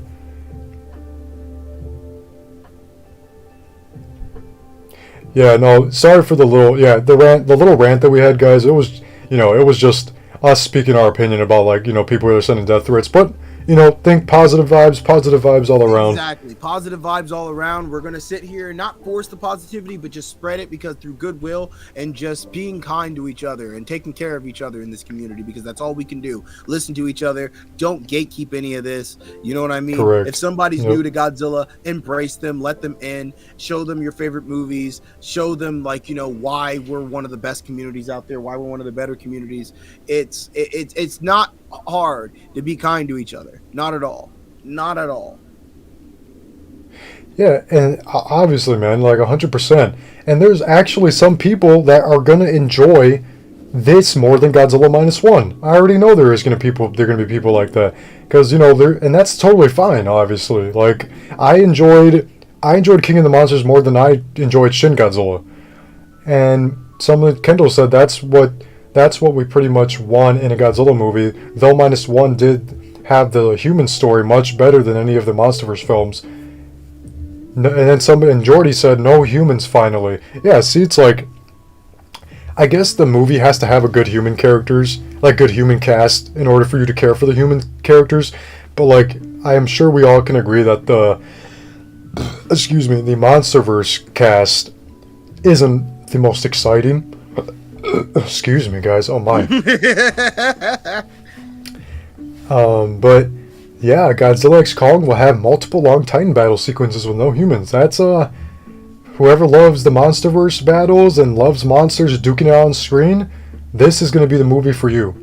And that's the thing. Exactly. Like there's the thing, guys. Like if you guys love, Monster Zero is gone. He'll come back in a second here.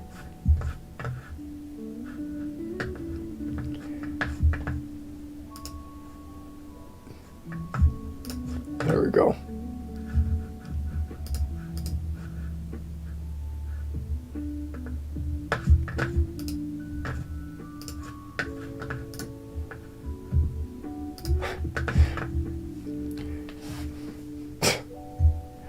Yeah, Monster Zero's having a little bit of difficulties. Let's see.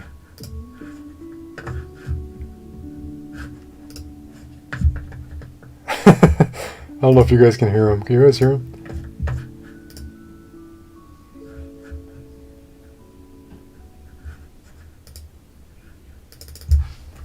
Sorry guys, don't mind me. I gotta fix this.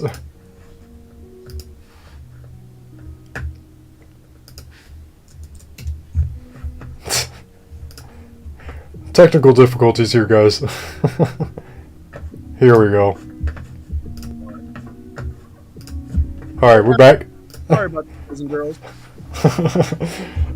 But yeah, guys, like, oh, we got a lot of people talking about this right now. So, yeah, like, and that's the thing, guys. That's the thing. That's all. That's all what it's about, right? We all love talking with one another respectfully. You know, talking about Godzilla, anything Godzilla. Guys, just remember that we're all on the same team here. Okay, no matter if you like -1 more than Godzilla 2019 or 2021, the 2024. If you like Godzilla 2024 more than -1, we are all under the same team name. We all love Godzilla. This is what Godzilla. This is what Godzilla is, guys. Godzilla changes throughout the years. You love him, you hate him. You cannot admit that this is still Godzilla, guys. And it's alright, and actually give us a great experience, and we can use it in the future. I'm working on Godzilla X Destroy All Monsters. I'm still rewriting the story and giving Kaiju 18 minutes of screen time. Ooh.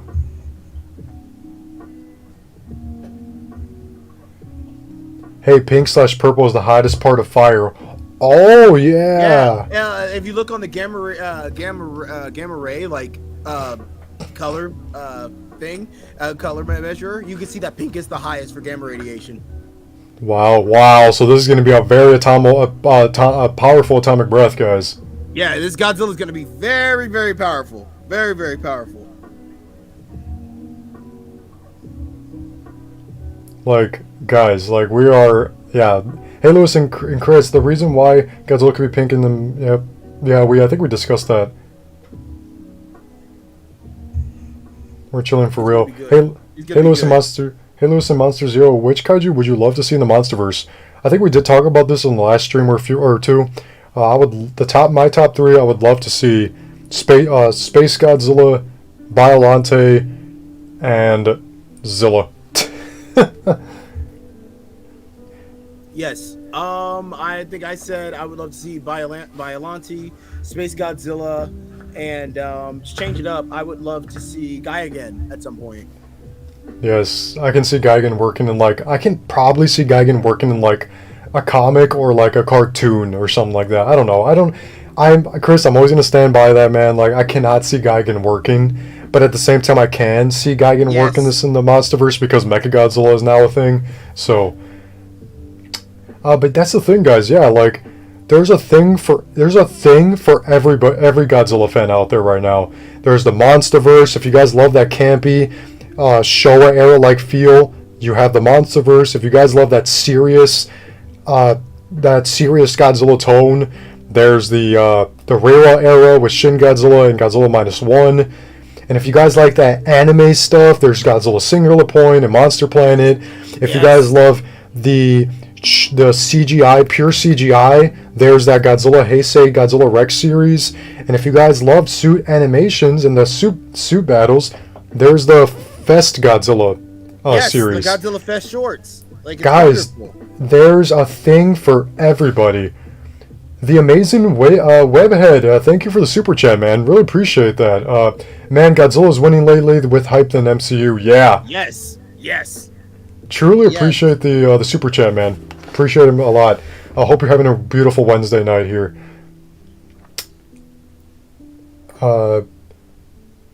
Team Godzilla, best Godzilla. Yeah, exactly, man. Team Godzilla, best Godzilla is what we are. Yeah, man. Like. Yes, we are. Like, there's a thing for everybody, guys. You guys have to remember that. Like, don't ruin on everybody's parade. Like, some people prefer the MonsterVerse stuff, and there's some people that prefer the -1 stuff and the Shin Godzilla stuff. And there's even people that prefer the Shin Godzilla stuff over -1. So, just remember, guys, that everybody loves their thing, and there's a thing for everybody. So just remember that. No matter what type of Godzilla it is, we still love Godzilla, even if it's the old Godzillas. Yes, sir. And if you guys prefer the older Godzillas instead of the new ones we've been getting, that's totally cool too. Exactly. You're totally fine to enjoy those, and they're still there for you to enjoy. Nothing else for you yes, to, sir. Just they're still there. It's good. It's yeah, something man. for everybody with right now. There's a little something for every little Godzilla fan. Something for every little Godzilla fan. It's wonderful. It's wonderful. Like, we're just exactly, and that's too. I want to point that out. To Nelio said this Goji is a meme, and if this Godzilla 2024 is a meme, so be it. If we're all having fun about it, like it's still fun to do. Like yeah, like if like just make a meme about him if you want. Like there's a lot of people that are gonna make memes about that kind of stuff, and if we're all having fun with it, then we're all coming together at the end of the day. And that's the only thing that matters. It's the only thing that Exactly. matters. Let's get straight in. Before we end the stream off, I think the last two things we're going to talk about is the Godzilla X Kong toys that actually kind of got officially revealed like 2 days ago, and Monarch Legacy of Monsters. So now we're going to switch over to this, guys. So, chat, this is the... Okay, before I say anything, shout out to Heisenberg and Ned Chang for this image. This is not my image. The YouTuber? The YouTuber Cool. Heisenberg? Yes, we forgot to mention him too. He's a pretty good Godzilla YouTuber as well. Yes, I love Heisenberg. Along with G Forever, I did meet G Forever at G Fest, which was really cool. But yes, guys, this is a shout out to Heisenberg and Ned Chang for providing this image. The Playmates Godzilla 2024, which gives us a clear look on Godzilla's design. I'm going to kind of move it so you guys can actually see yourselves in the chat. But yes. Do you think Anguirus will be in Godzilla -2? I like I that don't name, -2. That's fun. Yeah, Godzilla -2. The monsters that could fit in the Hollow Earth is Kamacuras, Ebra, Kumonga, and Titanosaurus. Oh, Yes. for sure. Yeah, For sure.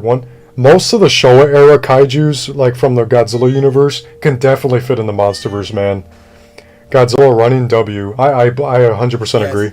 100%. I agree with that. But Godzilla running W. If you guys saw my reaction, and even Chris's reaction, we went crazy in that scene. He looks super cool. I love the Megatania on him. Doesn't mean you have to like him. I like him. Other people can like him, but you don't have to. Exactly. Exactly. We I just respect got people's that- opinions here. I just got that too. Nelio, do you mean you just got the toy? How did you get the toy so quick? If that's what you mean. I said this to people. I would love a prototype, Nelio, if you have one. I do have Godzilla 1998 prototypes in my collection, so. That's cool. That's really cool. I said this to people, and Godzilla can be anything in any movie, and still enjoy it. Love him as a villain, hero, and anti-hero. It's still the same character, and we love him for years. Exactly, man. It goes for a lot of the Godzilla movies, right? Like Godzilla 1998. There's a lot of people that love Godzilla 1998. It's a different interpretation of Godzilla, and people still accept him as Godzilla. So I'm one of those people. I 100% agree. Chris and I are 100% on board with Godzilla 1998 still being a Godzilla incarnation.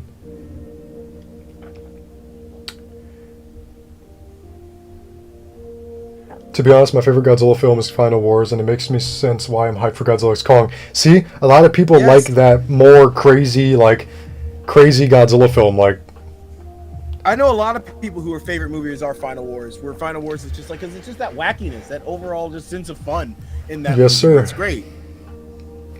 Like, so this is the Playmates Godzilla 2024 design and toy.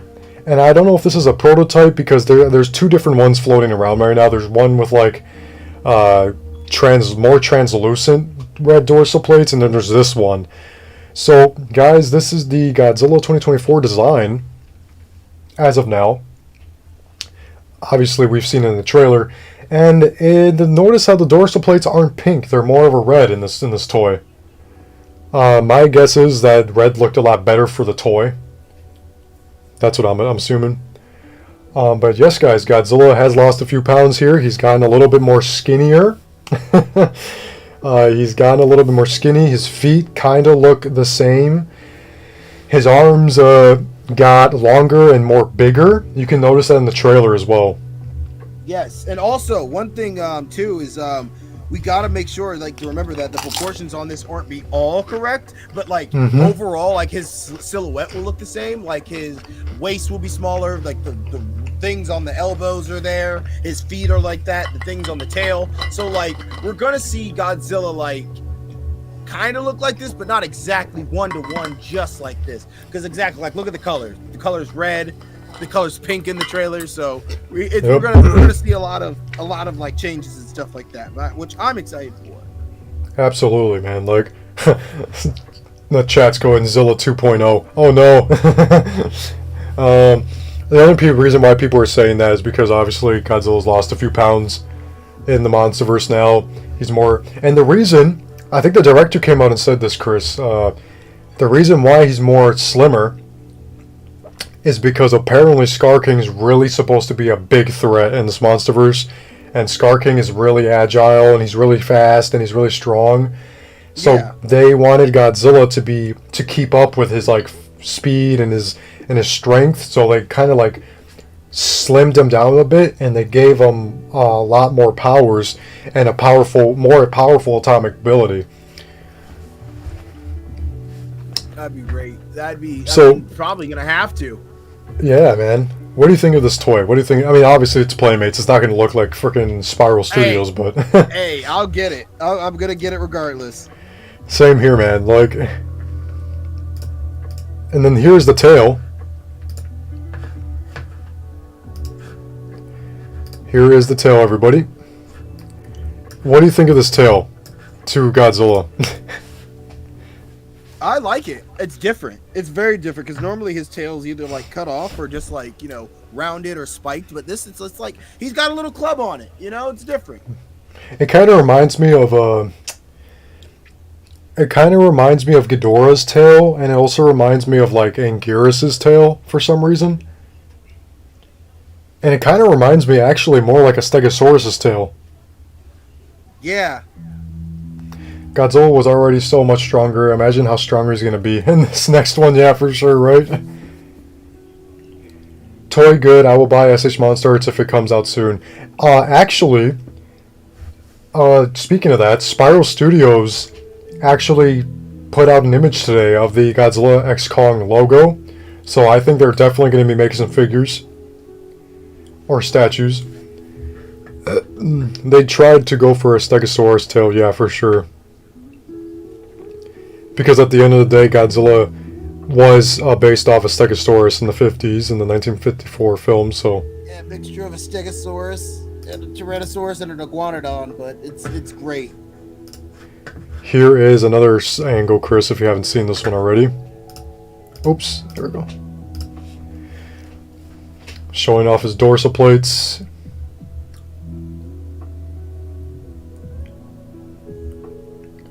I hope Playmates makes a 12-inch Scar King and Shimo figure. That would be cool, wouldn't it? That would be cool. Alright, Kendall. It was nice seeing you again, man. Thank you for joining today's stream. Thank you for joining, man. I hope you have a wonderful Wednesday night. Stay safe. The Amazing Webhead says the trailer has 15 million views. Yeah, that's a good amount.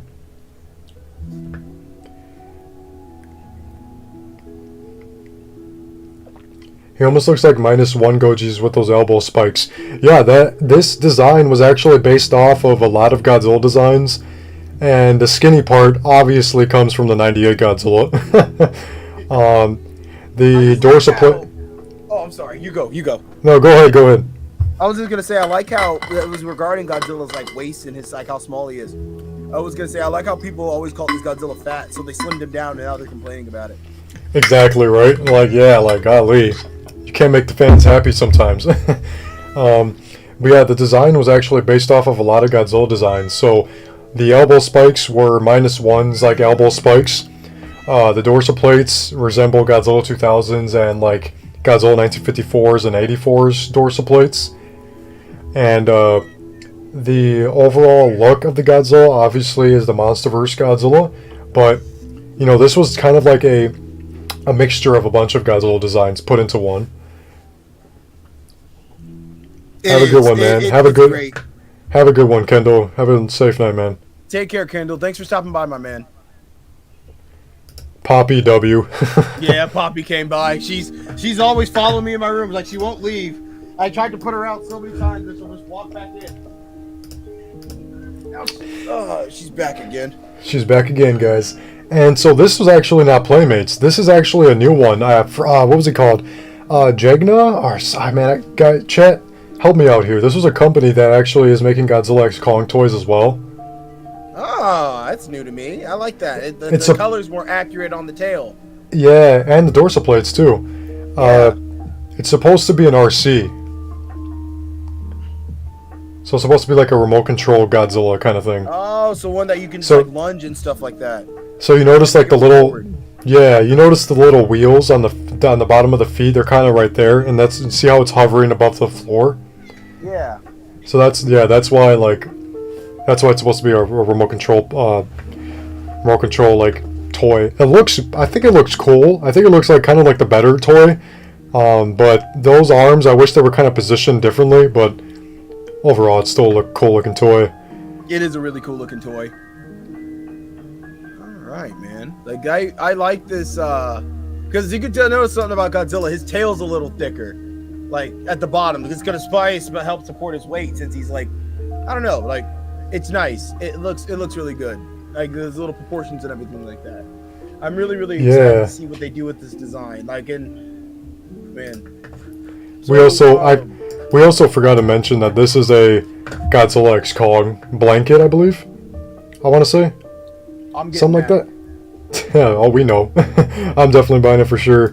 Let me see what else we can talk about before we end the stream here, because we're going 3 hours strong. Oh yeah, and I have to get going here pretty soon. Yeah, me too. So let's see. Monarch Legacy Monsters. Obviously, we are 4 episodes in. Godzilla looks amazing in each scene.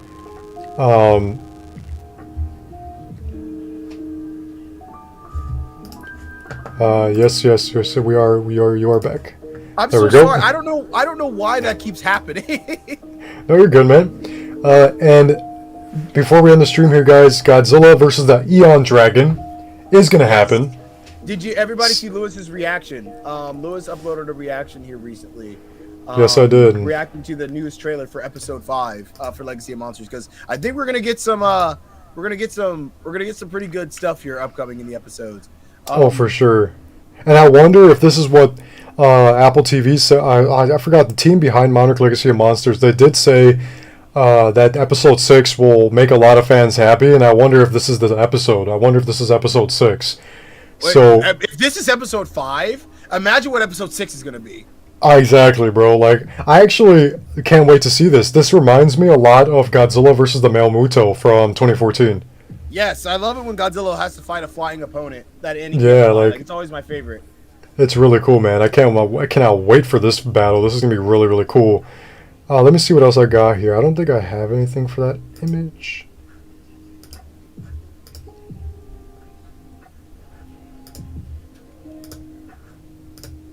Yeah.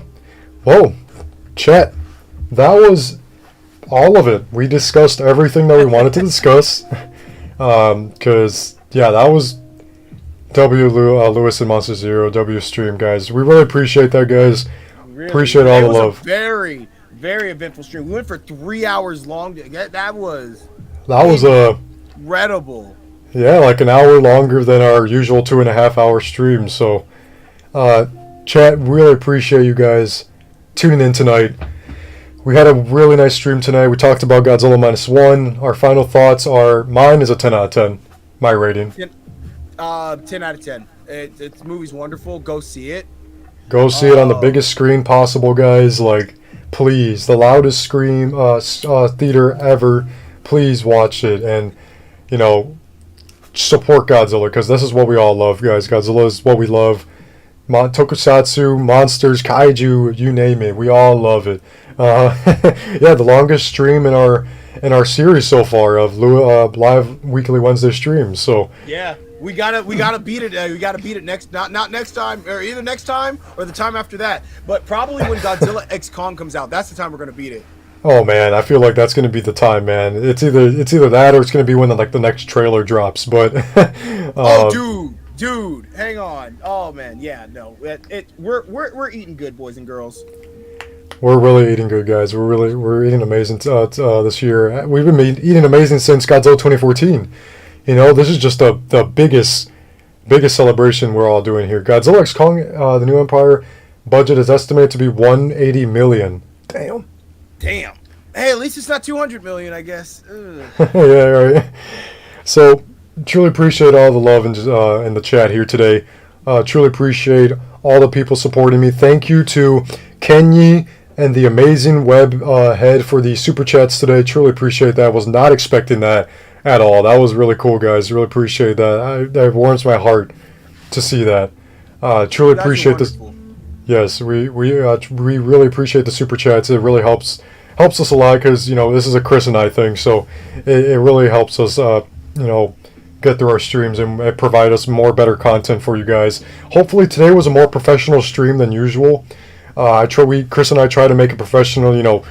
Example from switching here to switching there. You know what I mean? Like it's just it's something small, but it makes a big difference. Oh, exactly, for sure. I hope you have a great Godzilla day. Yes, every day is always Godzilla day when we're Godzilla Day. Ooh, when we're Godzilla fans. Slogan. Every day is Godzilla day when we're Godzilla fans. Yeah, we're still trying to figure out a slogan for us, and we're also trying to figure out what to call you guys because we want to nickname you guys, but we're not sure what.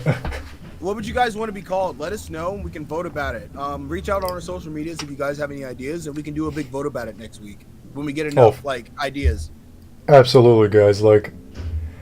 Truly appreciate all the love and support, guys. This was another stream by me and Monster Zero himself.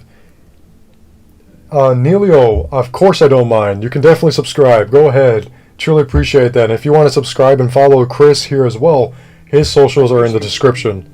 I would appreciate that. My socials are down there. I'm on Twitch. I'm on Instagram. I'm on YouTube. Give me a follow to keep up with my journey. I'm just getting started. I'm trying to get like my buddy Lwws here. We're trying to be positive influences in the community, spread our love with things that we enjoy. Yes, sir. That's all it is. It is all it is, and it's a good time to be a Godzilla fan. It's the G team. I'm seeing G fams. G fam. I like G fam. Oh, G fam. Who said that one? Yeah, hang on. Oh, G fams. Yeah, G fam. G fams or G fam. I like one of that. The G chat. G chat's good. G chat. The G team. G team. The G. I feel like people saying G team. I feel like a lot. I think the G fans kind of sticks to Goji Fan 93, so I'm not going to take that from him. Yeah. The G fam though, I like that, and I also like G team. I like G fam and I like G team and the G crew. I like that. The G crew. See, those are we're getting somewhere. We're getting somewhere, guys. We're getting somewhere. So what we can do, guys, is Chris and I will talk about it, and if anything, if we don't decide on a name for you guys. We can just vote in the next stream.